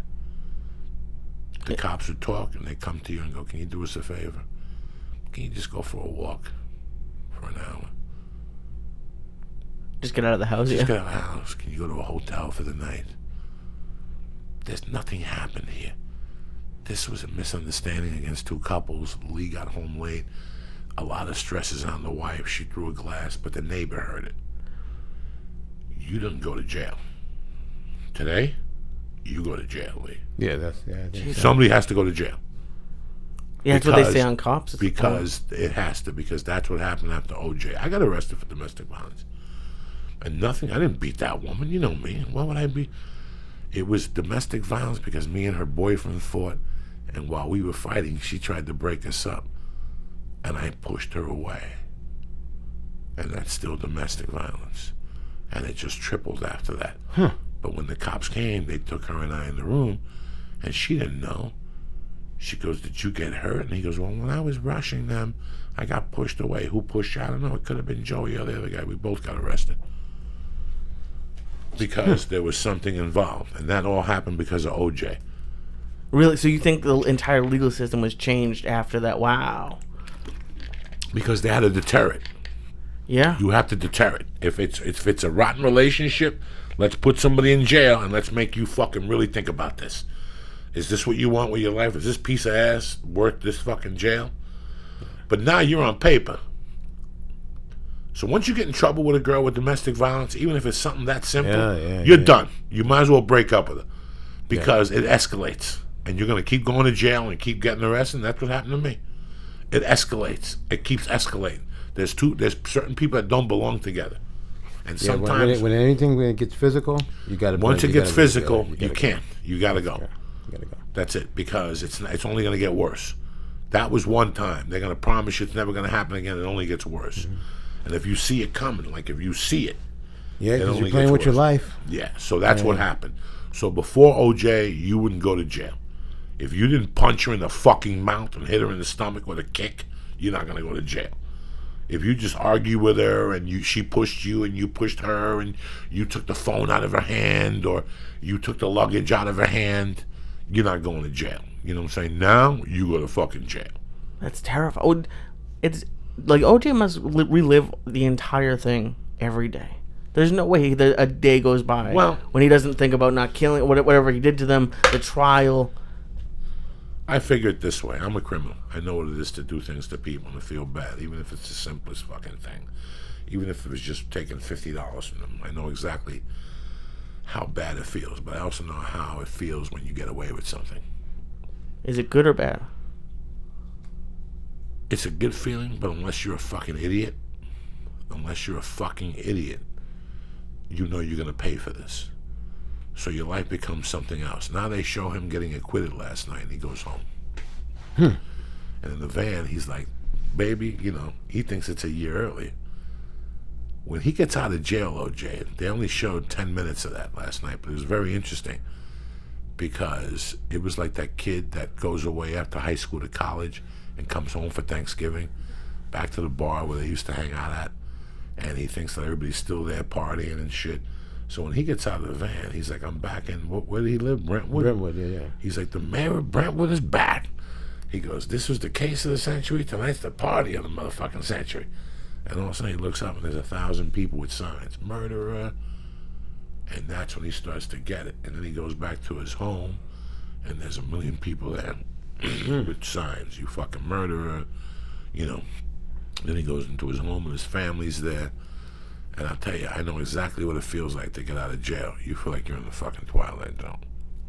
Like time stood still, but it didn't. Like it stood still in your head. Yeah, and he goes in the shower and he comes out. And in this show last night, which was really good, that's when he realized what he had done. When he came out of the shower and sat down was where he broke down. And his son comes in or whatever. Then he goes to his party. Another thing he didn't know, the party that he threw was he got $400,000 from Star Magazine to take pictures at the party. So that's when at the party 400,000 to take pictures live at the party. Wow. So this is when he was toasting, they made him say a toast, And that's when Rob Kardashian realized he didn't want to talk to this guy no more. And he goes out to see Rob Kardashian. But before that, something happens. He goes to his son. He goes, make a reservation for the Riviera restaurant. Book it for 10 people. Better yet, 15. The more, the merrier. And his son comes back and he goes, Dad, the Riviera said no. And he goes, why not? Did you talk to David? Tell David it's for me. He goes, I did talk to David. And he said, they don't want your kind in there. So when he got out of jail, he thought he had a victory. And he even says to his buddy, where's Marty? Where's Joey? Where's Tommy? And the guy makes up excuses for all of them. So he might have won, but he fucking lost. You know, and shortly after that, he moved to Florida, and he continued. Then he moved to Vegas, and he got involved with that. So karma nabbed him. I mean, he got away with a double murder. This wasn't a drug dealer's fucking coke stash or a box of gum. You got away. You threw out 2 double murders into the fucking universe. What do you think's going to happen? How long did it take for all of that media stuff to die down? So like the case ended. Was it months? Was it weeks? Another year. Because a whole other year? Because now they interviewed the jury to find out what had happened, why they made the decisions, all the little stories. Did you ever get sick of watching it on TV? Like, I wasn't. Listen, at the time, I had read about it, and I was trying to be a comic, though. I was living in a fucking office on top of a Mexican bar in Seattle, paying $100 shitting out a window because they didn't have a bathroom in the building. You know, I wasn't worried about the OJ trial at the time as much as this was a show I just started watching because I thought it was an interesting topic and I wanted to see how they would shoot it. And it really. Oh no, then maybe for you. For me, I don't think I spent that much time watching it. You know, but the thing about it, it was one of those things that was hard to escape. It's one of those things that's on everywhere. You know what I mean? It was all on the radio, so you know, you kept abreast of it, but I didn't spend a lot of time watching it. I didn't sit down and watch it. And you could see at the end, that was something that I had forgotten. That at the end they showed the people hearing the verdict. And they split screened it. And they showed all, at the time, the real time, they took the real footage. Oh, yeah, that's right. And you could see people like going, you know, and all of a sudden, not guilty. When he said not guilty, all the black people jumped up. And white people sat there like, you know, and they showed packs of black people. They showed crowds They showed crowds that were mixed. The news were doing and it. Black people jumping up and down. And they showed white audiences by themselves and them like holding their heads, like fucking white women crying and shit. And then they showed packs of black people fucking like going crazy. Like when Biggie died, the riot they caused in Brooklyn when they played the limo, they played his music and shit. It was like that. Like, so sometimes you win, but you fucking lose. You know, Johnny Cochran died of fucking cancer after that. The other guy died of brain fucking tumors, Johnny Cochran. The other guy, Kardashian, died of cancer. You know, I mean, it was a big fucking scam. You pay for your sins. You know, it was a wild experience for those people. The jurors, they were sequestered for a year. A year. Yeah, a year. And you can't work. I don't think has there been a trial like that since? I don't think so. A fucking year. When he was walking around after, and that's how it ends. It ends with him looking at his trophy, with him looking at a statue, him his bronze statue in his living room, in his yard. He walks out, but I related to the part of getting out of prison, and when I got out of prison, I had no reservations. I knew exactly what I was walking out to. I knew I was going to walk out to indifference, and people who were my friends weren't going to be my friends. I knew this going in. I knew people who were mildly friends of mine were not going to talk to me now. The people that were friends with the drug dealer definitely didn't fucking talk to me. Like, I had people saying, I'm friends with Byers, the guy you robbed or whatever, and they wouldn't talk to me. So there's always a problem when you get out of prison. So, but I did my time. I had nothing to worry about. You know what I'm saying? He got away with fucking murder. He had a lot to worry about. And look, it caught him 3 or 4 years later. Well, how long did it take him to go back to prison? A couple fucking years he was out, maybe 5 years. People were after him. I think he got set up, right?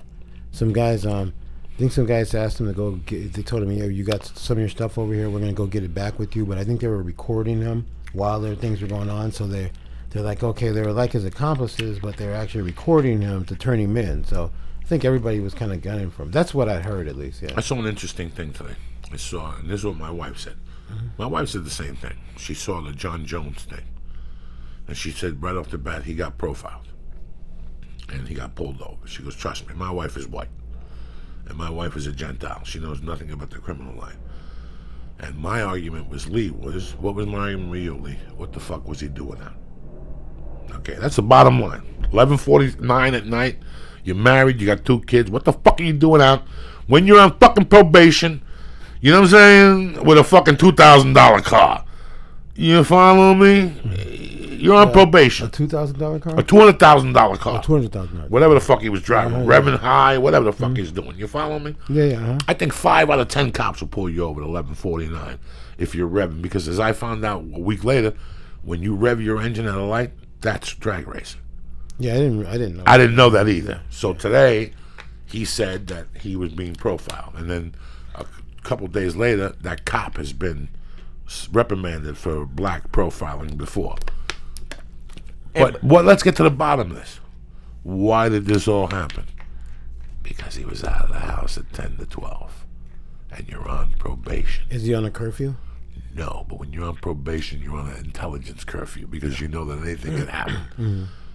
OJ got set up, but he knew exactly what he was going to do when he went. Yeah, no, he knew what he was going to do. He knew what he was going to do. No, No. And I love OJ. I tell you right out from the heart. And no, but I'm that's the just thing, agreeing with the fact that sometimes everybody's kind of was gunning for him. life was setting him up. Yeah, yeah. What he didn't know, OJ, was life was setting him up. Life gave him a big pass. All he had to do was move to Florida, date black women. You following me now? Date black women. Keep your mouth shut. Don't let nobody take pictures of you. And he would have gone away. And eventually something would have happened to him. He would have lost a leg in a crocodile accident playing golf. He would have walked back to Putnam. I mean, that's something would have happened to him. He didn't. He stayed the juice. Everywhere he went, I think people were And he did cocaine. He stayed the juice. That drama followed him. He didn't have that drama before he killed Nicole. He had pussy drama before he killed Nicole. But he didn't have that karma drama. He dated some chicks. She accused him of doing blow. He started doing tons of blow in Miami. He got to 33. It didn't stop. You know, it followed him. But it's not like... Today I was thinking about something before I got in the shower to come down here. I said, I had a good day today. I did some good things today. And I started thinking about how sometimes you have a bad day and you have a good day. But you control that good day. You know you can control your good days. Listen, if you get in your car and it blows up, there's nothing you can do. There's nothing you can do, dog. It's not your fucking fault. If you get in your car right now and the battery's dead and you got a meeting at 4:30, that's not your fault. That shit happens, you know. That's why you drive a newer car. You get tune-ups, you know. If you don't pay that ticket on your car for $28, after 3 months, they're going to tow your motherfucking car. They're going to tow your motherfucking car. So you're going to go out there right now, and your car's going to be towed. And you're going to want to blame being here, being with Joey Diaz. No. You didn't pay your fucking ticket from the beginning. You knew you got to pay the ticket. They'll give you a fucking warrant here. You get pulled over for a speeding ticket. You don't pay the ticket. You say you're going to go to court. You fail to appear. You get pulled over. You're going to go to jail. You can't blame it on fucking Lee Syed or your wife didn't mail the ticket. But that's what we always blame something. You know what I'm saying? We always blame something. I love John Jones. Love John Jones. I'm one of his biggest fucking fans, man. I love John. And he's 20 fucking 6. You know what 20s mean? That you could fuck up. That's what 20s mean. For me, I did time. I went for jail or kidnapping. I didn't know what I got involved in. For him, he went out, had a couple drinks, snorted blow, hit some lady, got scared and ran away. That's the shit you do when you're fucking scared and there's drugs around. It's mistakes. It's called mistakes. You can't judge a person for making mistakes. But don't blame everything on, you know, he was out of 10 to 11. Yeah. Well, this last incident, I mean, I don't know any of this. I don't really worry about him. I try to not focus on that type of stuff. But the last one, I wasn't there. You know, it's like, I wonder how that happened, you know. I wasn't there. None of us were there. Yeah. But I tell you what, dog, in 36 arrests, and I look in your face and tell you, I never spoke to a cop that way. And John Jones has 3 brothers, and they've all been gentlemen every time I've met them. Mm-hmm. I know they're tight with the mom, and I know he wouldn't talk that way. He wouldn't have called him a pig if the guy wasn't accusing him of something. The other excuse I have for John is maybe when I got arrested and I turned myself in, they told me kidnapping. I go, what the fuck are you talking about, kidnapping? I didn't kidnap. I didn't call nobody. There was no ransom note. I didn't know the particulars about kidnapping. John Jones didn't know the particulars about drag racing. Yeah. He didn't know that racing your engine at the light is drag racing. A lot of people don't know that. I didn't know I didn't know that. I I didn't didn't know that. All now, But I can see what they're doing. They're like, that's how people start off drag racing. 7 out of 10 cops wouldn't give a Frenchman's fuck. Well, maybe now because there's a lot of drag racing incidents on the 5. They closed the 5 a few weeks ago in the daytime. Oh, yeah, that's right. So Yeah. lately. But a $200,000 call when a black man. You ever watch that episode of Sanford and Son? When he gets hit in the back with a white man by the Cadillac, he wouldn't shut the fuck up for a week. Lamont kept saying, "But Dad, I'm telling you, I can't move my neck. I got hit by a white man in a Cadillac." What's Fred Sanford doing? He's racial profiling before there was racial profiling. It was 1975. What's his name? Why do I call him Red Fox? Sanford. Sanford was racially profiling. You know, Paul Mooney wrote those episodes. So fucking, Paul Mooney wrote those. Okay, yeah, that's Paul right, Mooney yeah. wrote for them. So you know, fucking a white man in a Cadillac and shit hit me. You know, I hit the jackpot. Same fucking thing. He saw a black man in a $200,000 car at midnight. When he pulled up, he realized it was John Jones. And his camera was on, and, let this motherfucker ride. But all that, regardless of what he was doing, anybody else was doing, my argument was, what the fuck were you doing on 10 to 11 in that fucking car, 10 to 12?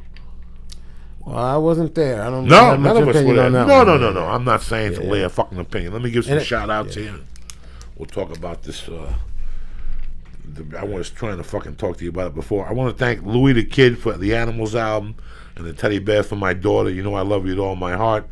I love Doug Duar, Michael Gabbard, Brandy Lynn. You know I love you. Jamie Stanley, JT, Joe Kylie Barnes, Lance Armentrout, cocksucker, always around, and Dominic Salas, another bad motherfucker I love. So I gotta give these people shout outs. No, you you know, I gotta love these come on, that motherfuckers. animal, the Animals album. The Animals album, and he showed up at San Jose and told me, he goes, "I got you the album. It's gonna take a month to get." This guy's cool as shit, so he knows I love him with all my heart. So the reason why I was asking you about college before I'm working out was because I wanted to know how you came up with this idea for. Oh, F2. man. Okay. And let's start with recovery first. Okay. Yeah, When yeah. we talk about recovery, when I was a kid, I got involved in lifting weights. I went from whatever to whatever.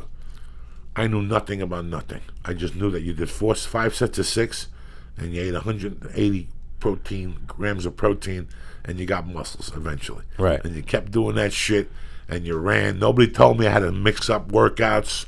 Nobody told me how to do cables. Nobody told me how to jump on tables. Nobody told me how to, nobody told you nothing. Then you see like Sergio Oliva, the black dude, the black Cuban. You ever see him, the bodybuilder? When I was a kid, I saw him in West New York once as a kid, and I went up to him and I go, "How do you get so muscular?" And he looked at me in Spanish and he goes, "Steaks like a motherfucker." So, this is it. And all of a sudden, we evolve, and now we have Gatorade, and that's a sports drink that you drink when you're fucking thirsty. And then over the years, I was telling Lee, when you and I came up, you went to a health food store, and for $8.99, you bought a container of protein, an egg and milk protein, and you put it in your milk, and you put Hershey syrup and an egg and wheat germ and whatever else, and you mixed it up and you drank it. And if you did 2 of those, you got 60 grams of protein a day, and you got muscles. But it was $8.99. Now I go to GNC, and to buy protein powder, it's $80 fucking with 10% off with the gold card. And I go to this other place for protein, it's $49.95, and protein is just all this. And at the end of the fucking, it's like a $2 billion business. And all of a sudden, I started trying to lose weight. And people were saying to me, "Hey, man, what do you eat an hour after you work out?" I didn't know what they were talking about. And then Justin Fortune's like, "Well, you should eat some tuna with some lettuce because the lettuce will take the acid out of your muscles. Whatever's in lettuce." And they say that about marijuana and hash, too. Hash takes the acid out of your muscles. after you work out. See, I didn't know that about the lettuce or about the hash. Yeah, so you hear all these. I'm just saying the Yeah, different things you hear. Right. I'm saying, like when you were talking Right. about rules, how rules have changed over the years. Right, yeah. When I was a kid, you went home and you made a milkshake with $8.99 protein powder. It was lasting you for 2 months. It was one fucking scoop. But over the years, recovery, then MMA came along, and then they started scientifically designing different things. And then I went to a health food store one day to buy protein powder, and the guy goes, "What do you do? What kind of workout are you doing?" And I told him, and he goes, "When you do weightlifting, you're doing an anaerobic workout, so little fibers get broken, so you have to rebuild those fibers after you work out. So you should really add something to your thing." So I just used to go home and make a protein shake, but I use this protein shake now as a substitute for a meal, just to get those 30 grams, no banana, right. just straight protein. I keep the carbs low. So now they start telling me about recovery. So I started buying this thing, PM 360. It's watermelon flavored, not fucking bad. I like it. They have it in no other flavors. I just took the watermelon one day and I like how it tastes. And I did it for a month. Because I'm 53 and I want I don't want to feel sore. Right. I want to be able to do 5 workouts a week, and you can't. It's when you're my age, sometimes I do 4 and I can feel it. And another friend of mine started saying, you should mix up your recoveries and all this stuff. And all of a sudden I'm on the phone with you one day. Okay. And you tell me about recovery, so just talk to me. Tell me and the people at home. Well, first of all, I'm like you, man. I even though I've done martial arts for a lot of my life, I didn't really understand a lot about diet or protein or anything. I was always eating horrible. I just, for over the last few years, started to pay a little bit better attention to what I eat and the things that and I realized a lot of the injuries I would have gotten, I wouldn't have gotten if I had been hydrated. But how this came about is Savant Young. That's who I train with, Fight Academy. Savant Young, one of his fights, he rehydrated with an IV. This was a few years back, and he ended up getting edema. He got swelling. He started retaining water and needed medical attention. So he was talking to a friend of his, a doctor, and the doctor was telling him, hey, that's not actually the best way to rehydrate. Orally is the best way. And here's some things you should put in there, and you should make sure you have this, and you should have that.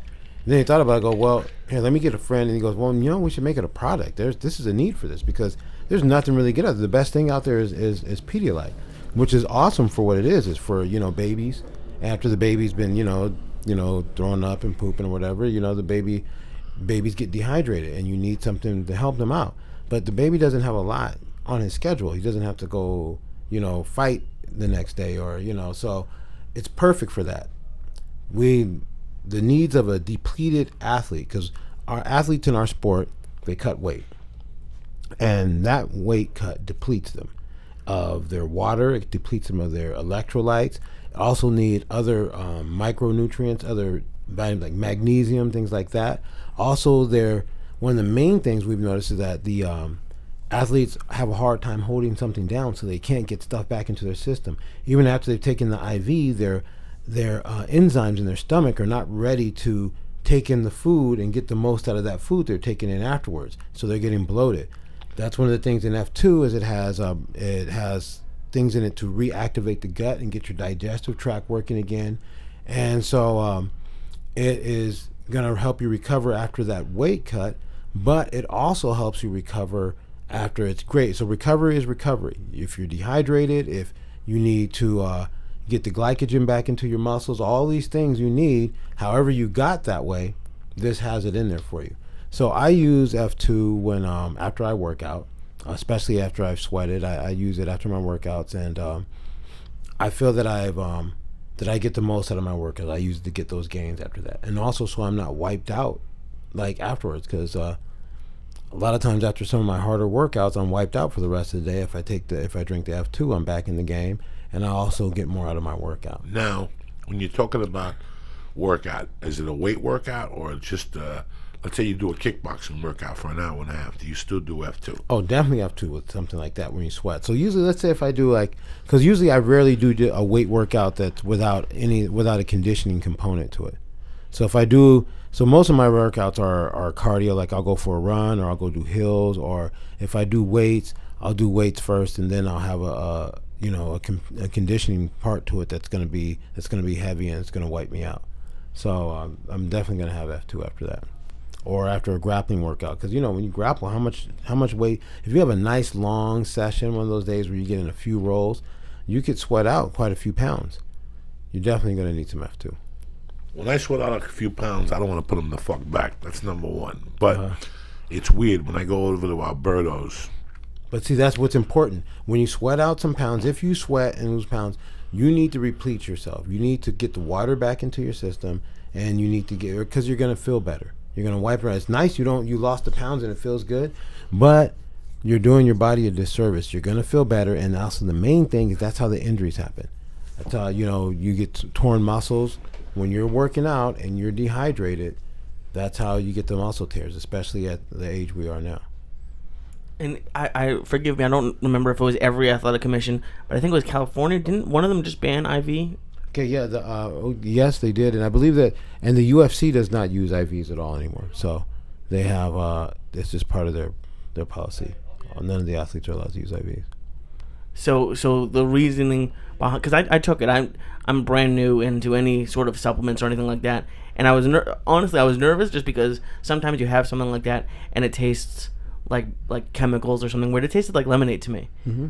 But so when you are going to fighters or anything like that and saying, okay, you should, since you can't use IVs, use this, is it all the whole package? Is it, you're gonna get replenished, because you're only drinking 16 ounces of water. You're not drinking a ton of water. Well, no, because an athlete, after he cuts weight, he's going to use more than one pack. After my workouts, I use one pack. After you've done a weight cut, you would use it like you would use Pedialyte, and like the athletes usually use at least a liter to 2 liters. Some of the guys using 2.5, 3 liters. So that time, and each one of these makes half a liter. So they would be using a lot more than you would use after your workout. But after a workout, I just use one. What do you recommend for that package? For this package? How much water? 16 mix it ounces? 16 ounces, half a liter. So now let's say you drink one of those, like I usually do. I walk in the door, I put my bag down, I go right in the kitchen, I put 16 ounces in a water thing, I fill that up, I shake it up, I take the gi out, dry it, the knee pads, the whole thing. I get on jiu-jitsu, whatever, workout, and I write down what I learned, and I write down mat time and what technique I learned. I shoot in the shower. When I get out of the shower, I'm fucking thirsty again. Like that was just like an appetizer of water. Right. Do I drink another package of that, or do I just drink straight water this time? I think for you, after your workouts, I think one packet and some water afterwards. And this is going to make you want to drink some more water, because that's part of what it's supposed to do. It's going to help you absorb water. So yeah, drink one of these packets and then water. Now and then see how you feel, If you had an extremely exhausting day where you might have, a long day and you were dehydrated, maybe 2, but you don't have to do 2 right away, Now an athlete, after he's made weight, he's going to do 2 to 6.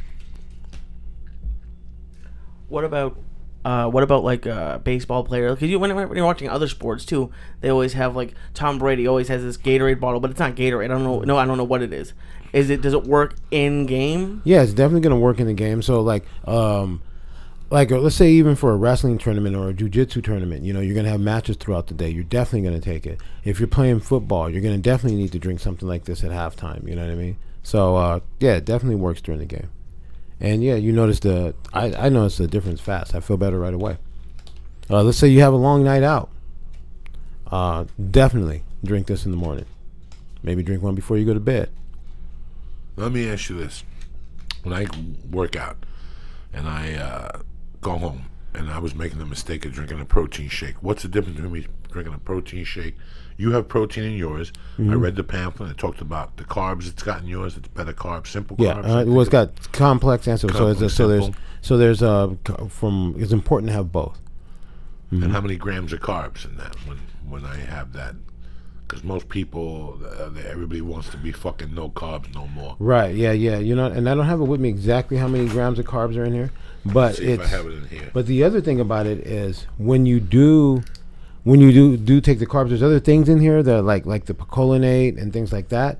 They're going to help you get them into your muscles right away, so that they're not going and giving you a glycogen spike. And especially having the simple and the complex. there's a few things that have been done there so that you're not. The main thing that people are avoiding carbs, they really don't want to have that glycogen spike is what they don't want, you know. All right, serving size, calories, 24 grams. That's not fucking bad at all. That's perfect. And a lot of those aren't simple, and that's 24 grams. So that's not per package. Per package, it should be 24 per package. And a lot of those aren't. So 8 of them are complex carbs, and then 16 of them are simple. So how long did it take you to come up with this formula? And because I can't imagine it's like the first mix. You're like, okay, it's perfect. Okay, yeah. So first of all, I didn't come up with it. The guy who came up with it his name is Kurt Hong, and he's a MD, he's a PhD. He's went to Harvard Medical School, cellular and molecular pathology at UCLA. He's executive director of the Center for Clinical Nutrition and Applied Health Research at Keck School of Medicine, USC. He's a nationally recognized physician and a nutrition specialist. And he writes for the New England Journal of Medicine. He's a really smart guy. He's the one who came up with it, and when he took on the task, he did some research. He didn't just whip it out, from boilerplate. I mean, just his students could whip something up, but he actually spent some time researching and put a lot of thought into this. And it took 2.5 years. And yes, it took a lot of different trial and error. The taste wasn't right. It didn't mix right. Things like that. A lot went into it. It's crazy how many ways there are in today's society. Another thing that's changed, how to take care of yourself. Right. How to really get the most of your workouts. Jesus Christ. When I first started fucking around with this, I never knew I'd still be interested in this at the age of 50. I never thought I'd be alive at 50. Never mind interested in this. And I'm more interested in jiu-jitsu than I ever was anything before. Like, it's keeping me alive lately. Like, it's the anchor in my day. Awesome, you know what I'm saying? Like, it's a great thing. I like going over there. I like sweating. I don't care if I suck. I'm just going to keep going, and eventually I'll get it. In time, Alberto has to give you belts. He'll give you the belt. But eventually, it could be at the brown belt level. Or one day I'll wake up and I go, oh, I get it. I got to pull here and push there, whatever. It doesn't matter to me. Like, I have a child, and I want to be healthy for that child. And it's so weird how, I've been stuck at a certain weight for the last couple of weeks. But my shirts are bigger, my pants are bigger, I'm doing more in jiu-jitsu, When I first got there, I couldn't get past the fucking warm-up. So my first couple of weeks was just doing the warm-up effectively, doing it to form. I told Lee that the guy told me, he goes, for conditioning, I just don't want you to stop. I don't believe in you going over to the corner and breathing heavy. I don't believe in that. So this is what I want you to do. He goes, instead of doing 20 fucking jumping jacks, do 10. Do 10 of everything at first, but I want you just to work on the form. And if you're out of breath, I still want you to get in your push-up position. Just don't do push-ups. Maybe do number 3, 4, and 5. And the next time you do it, do number 2. But he goes, I just don't want you stopping, And all these little things help me. Like today, I had to carry Mercy from my house to the corner today. And I did it. I could never do that. Was it were you doing like a farmer's walk just by yourself? No, she just didn't want to walk this morning to school. I'm like, are you fucking serious? Because my cardio is shit when I first wake up in the morning. I get real anxiety if I could do something real quick.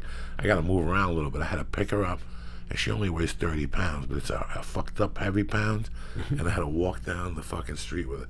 And I kept making personal goals to myself. If I get to that tree, if I make it to that tree, I'll put it down. And I made it to the tree, and I could still breathe. I just slowed down a little bit, but kept holding her. And even though I felt like putting her down, I go, if I can make it to that driveway, and I made it all the way to the fucking corner. And I was dead.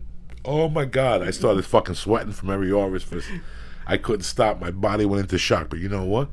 6 weeks ago, I couldn't walk to the corner with her. Not even close. Jiu-jitsu, right? Not even close. No. Breathing. Breathing. It's not jiu-jitsu. I wasn't breathing. I was holding. And I still catch myself over there holding my breath. Okay. Saturday, this Saturday I'm going to a breathing seminar at Anthony Hardock School. Okay.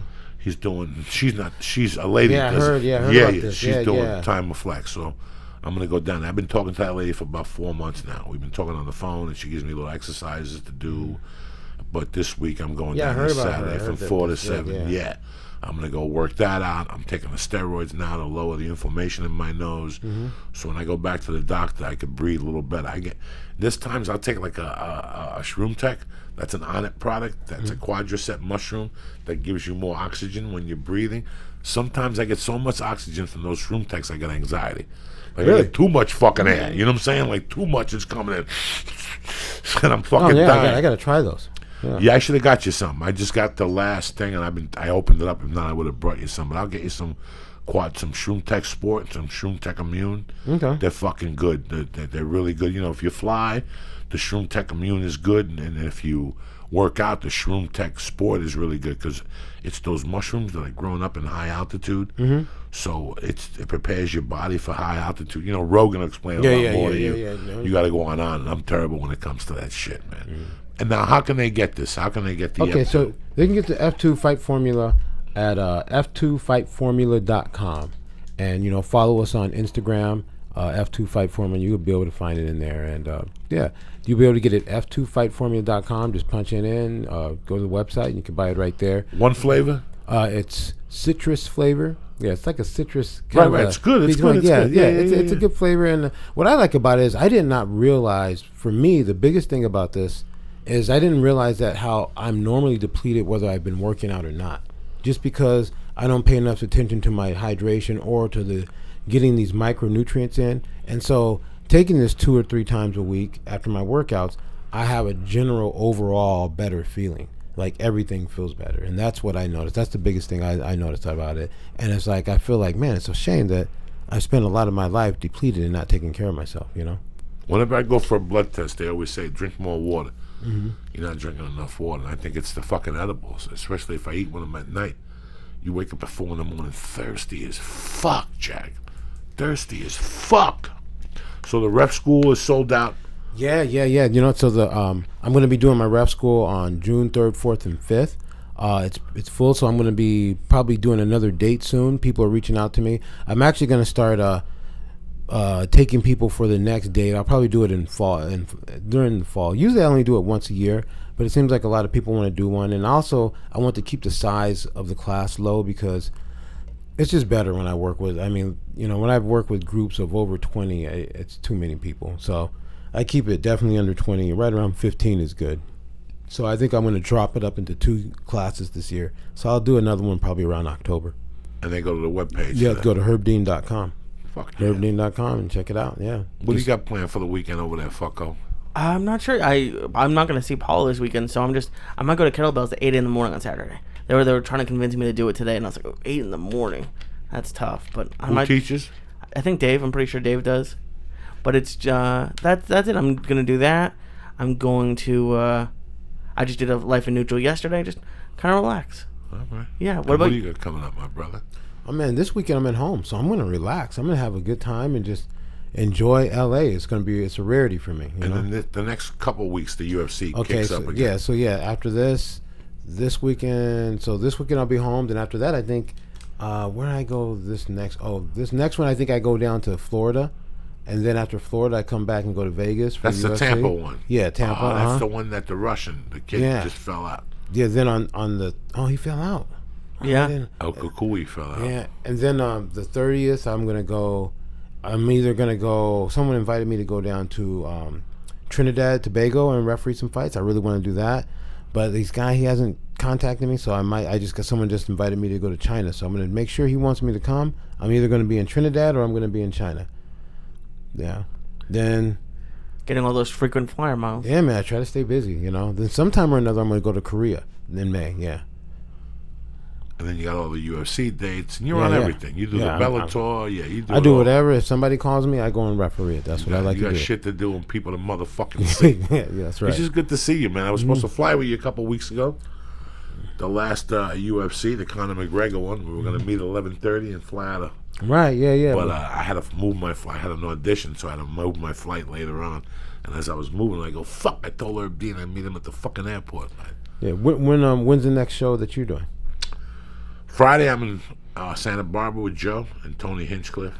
Friday, you guys are doing Santa Barbara. This Friday. And Okay. then I'm off all next week, and then I'll be at the Comedy Store, and then the 2 weeks after that, I'm in Buffalo at Helium, which I dig Buffalo, and then I'm in Indianapolis, and I dig Indianapolis, so it's 2 good weeks back to back. All right, that sounds like fun. Yeah, Santa I got Barbara's always Sacramento, then I got Pittsburgh, fun. Oh, okay. then I got Omaha, Nebraska, and I got Philadelphia. I got the Ice House. I got Vegas with Joe for UFC 200 and the Expo. I got Nashville. I got New York, Austin, Columbus, Chicago, Las Vegas. Fuck, I got a hell of a schedule all the way to the end of the year. When people ask you your favorite place, are you good at picking out favorites? I'm horrible at picking out. People ask me to pick out favorite stuff. I can't pick out a favorite color. I always think or about favorite it. place. I always think about it when I go home. And here's the deal: that it's favorite for a certain thing. Right. Like, you know what I'm saying? That's hard. Because I like going. Listen, if I go to your city one time, I don't like it, I won't go back. Right. I'm one of those fucking dudes. But I've always found the beauty of where I go. Like, there's always a reason that something gets me psyched up about that area. Right. You know, if there's a hot dog stand in front of the hotel. I just went somewhere where they had a hot dog stand in front of the hotel. I didn't eat any hot dogs, but it made me happy. right. Just to know that there's a motherfucking Sabret hot dog stand in front of the fucking hotel. Charlotte, the week before the Super Bowl, a Sabret stand, not just a hot dog stand, but a Sabret stand. But no, I'm only kidding. Just different things. Like Buffalo, I like the people, and I like the fucking beef on wick sandwich. Okay. Indianapolis, this is one place I went to eat that was really good, a steak place. They made like a 6-ounce filet with a nice salad, fucking delicious. And I like the people. The people have to be the best thing about that city. Exactly. Yeah. You know, I like the people when I go to Texas, you know. And then there's places that I don't like, but we all can serve there. We all converse there. Like, you know what I'm saying? Like when you perform in Vegas, I don't really have a home in Vegas, but the South Point. When I do the shows with Joe, a lot of the same people come to those shows, so it's nice seeing them. You know? Right. When I go to Austin, I got a certain amount of people you see. You see Bobby Sharon. When you go to Chicago, you see the crazy dude in the fucking wheelchair. Michael Kern shows up to all your shows. So you start having relationships with different with people. people who are coming to see. You know they're coming. You know when like I go, some of these, like this guy who sent you the right, this like he album. came to San Jose. Okay, So that's one of the guys who comes sees your. right. Brandy Lynn came to Minneapolis. Jamie Stanley came to Boston, and she'll come to Connecticut. You know, people like that, they come to different shows. So And you know the people. Okay, I mean, I think that I have great supporters and great people in the sport. I have a lot of people who follow me and support me. But usually when they reach out, they want something from me. None of them ever reach out to give me little gifts like this. yeah, you know, we give. I'm gonna put. I need to. Well, we give each other something. Uh-huh. We give each other something. You know what I'm saying? Like we just we give time and we talk, and sometimes people email me, or sometimes we talk about something that's a subject they've been thinking about. You know, we did a podcast Monday. It was just me and him. People really dug it because we spoke about breaking down different subjects. I got tormented about saying I don't like fucking cartoons. People got pissed off at me and shit. Adult cartoons. I hate adult cartoons. I hate it. I just hate how people get addicted to them. And you're a fucking adult. Get out of the house. If you're telling me you're at home jerking off watching porn, I get it. But when I ask you what are you doing Saturday night, you're telling me you're staying home to watch the Avengers or something because Deathman is on the episode. I want to shoot you. Like I want to fucking shoot you as a goddamn adult. But that's just my own personal fucking taste on people. You know, sometimes you just get pissed off. So. But I'm happy you can. I hadn't seen you in a while, man. Yeah, no, it's good I to be wanted on. to get you back on and just talk some shit on a Wednesday afternoon. You know. Yeah, it's nice. I like your new digs here. It's nice. Yeah, no, we don't fuck around here. This is the office of death. That's right. We got the hash pipe. We got the record player. You know, you can't lose in this motherfucker. A mini fridge, that's all you need. A mini fridge. I mean, yeah, this is as good as it gets. Brother, thank you for coming on. Hey, thank Let me you give for a having me. shout out to my sponsors, and we'll get you the fuck out of here. And hit mine Unless one you more gotta time. go now, whatever you want to do. We'll just take 5 more minutes here. I already gave them a shout out, but let me do it again. My people at On It, who I love with all my heart, the Hemp Force Protein. I love the you know, I live on the Shroom Tech Sport and the Shroom Tech Immune. I just got the Alpha Brain in little packages that you could just do individual, like in a water bottle. Bam, I bam those out before jiu-jitsu. You know, before I'm gonna write or something, I'm gonna stay up and write. Or when I get up early and write, I drink my coffee. I take my fucking heart pressure medication, and then I pop some Alpha Brain with some breakfast, and I start writing, whatever. So listen, man, On It's been there for me with the Alpha Brain. Lee and I were talking about it. how they give you 100% money back guarantee if you're not happy with the product, because it's their fucking Flagship, it's yeah. their flagship. So when somebody does that, you kind of go, you know what? I'll try their other stuff. I could sit here for hours and tell you about it. Fuck it. Do me a favor. Go to the webpage and look at all their supplements, from the T testosterone booster to the Shroom Tech to the. They just have so many things, and every week they're updating new. You know, Aubrey's out there fucking in the jungles of Peru, getting different herbs for you and whatnot. But do me a favor. Go to Onnit.com right now. Take a look at the great selection of supplements they have. If you see something you like, go to the box, add it in there, and get 10% off. But before you check out, what do you press, Lee? You press in the word church. CHURCH, and get 10% off your order delivered right to your motherfucking door. Okay? Just like you with your product. Yeah, can I hit this again? Yeah, hit it again. Yeah. So if you need some fight formula, which you do, everybody needs fight formula. F2fightformula.com. And if you're interested in anything I'm doing, like my referee school, herbdean.com. See what I'm saying? F2fightformula.com. Who's better than you? And he does it with that Isaac Hayes smooth motherfucking voice. You know what I'm saying? Number 2, like Lee said, it's baseball season, motherfuckers. It's hot. It's time to get out there. You know, Dodgers were home last week, I think. I'm home next week. I'm going to leave here and look at the schedule. That's one of the things I want to do, you know, and what's the next big event you want to go to? You know, I want to go to Black Sabbath at the Hollywood Bowl. I want to go to David Gilmour Monday night at the Garden. I want to go to a Dodger game next week. Whatever it is, you can bet that someone's going to pay less for better seats. How? Let me tell you how. They use scorebig.com. That's how. You're paying too much for tickets. I talk about on the show constantly how these... Look, I got a Lakers shirt on today. You think I could afford to go to a Laker game? Hell no. Between all the markups and the last-minute convenience charges, even the printed home fees, you end up paying courtside prices for nosebleed seats. Scorebig.com is here to change this, all right? Did you know that 40% of all live events go unsold? All the live event tickets go unsold. Did you know that there's a place to get these seats at huge savings? You know what it's called? Scorebig.com.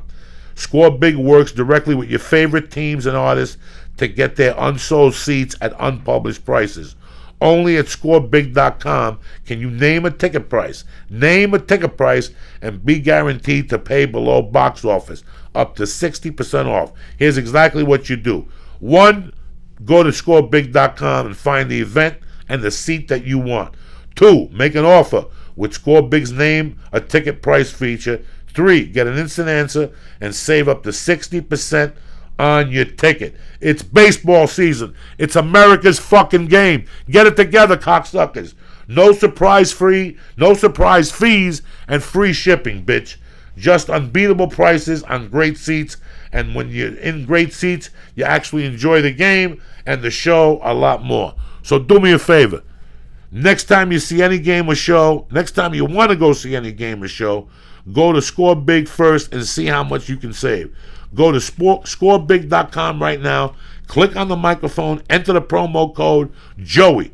The promo code is Joey, Joey, and you'll save an extra 20% off your first ticket price, okay? That's scorebig.com, promo code Joey. Scorebig.com, promo code Joey to get 60% off at your name your price tickets, all right? There you go. So don't say I didn't fucking tell you. Go to scorebig.com right now. Also, very important, I'm doing this breathing seminar. So today I saw the post on Facebook about maximize your breathing, and I went on and I've heard about this lady. Yeah, I heard she's just- amazing. I heard she's great. And one of the things she talks about in there is meditation. I didn't take the class, but one of the things she talks about in that breathing is meditating. And I get what she's saying. When you see the high-level Javier Vasquez, those high-level jiu-jitsu guys, they breathe a certain way. They breathe as they move. And what she's saying is what I'm trying to say, is that you just keep breathing and not stop. Once you stop, it's like fucking you fall behind the 8 ball. You're done. But one of the things she talks about was meditate.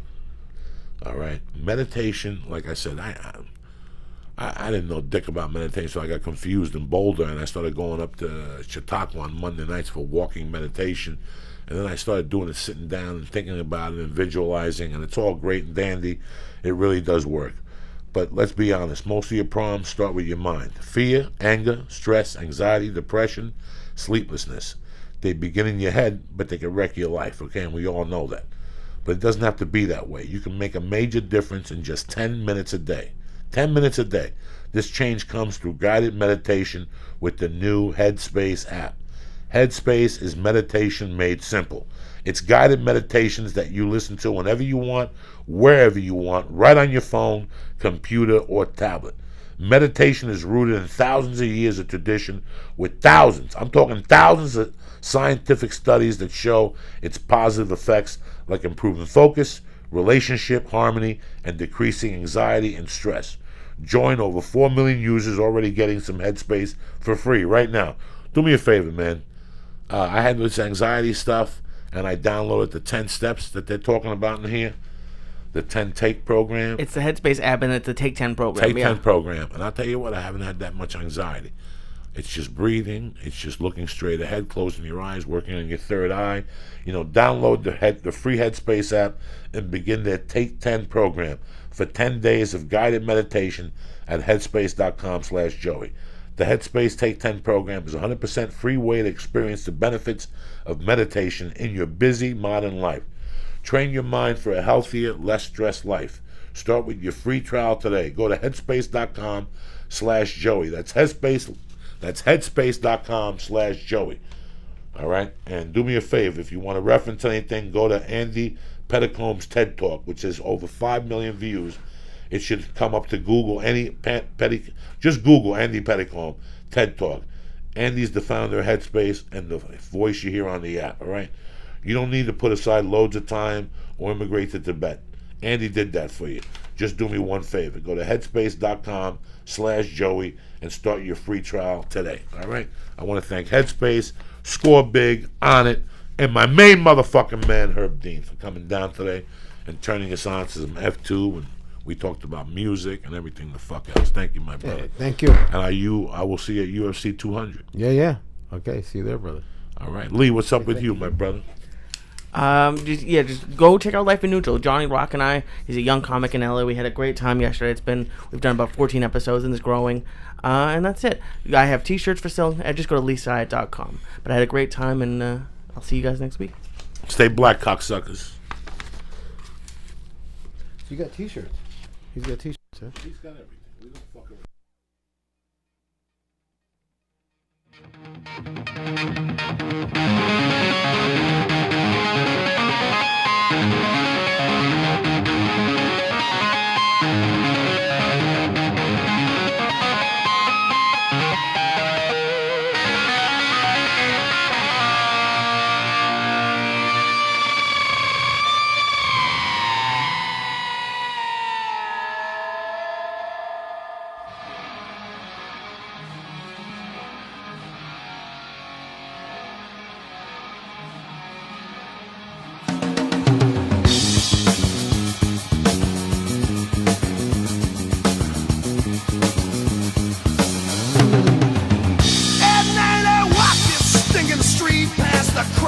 On my block, and I see the same old faces, and I hear that same old talk, and I'm searching for the latest thing I break in this routine.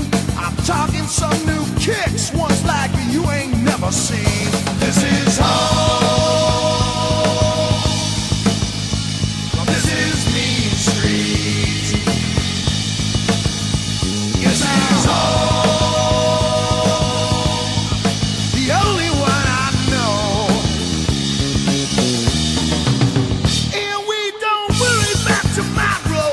Sick of these four walls. Now what you think is nothing might be something after all. Now you know this ain't no through street. The end is dead ahead. The poor folks play for keeps down here. They're the living dead. Come on down. Jazz in Mean Street. They're dancing now. Me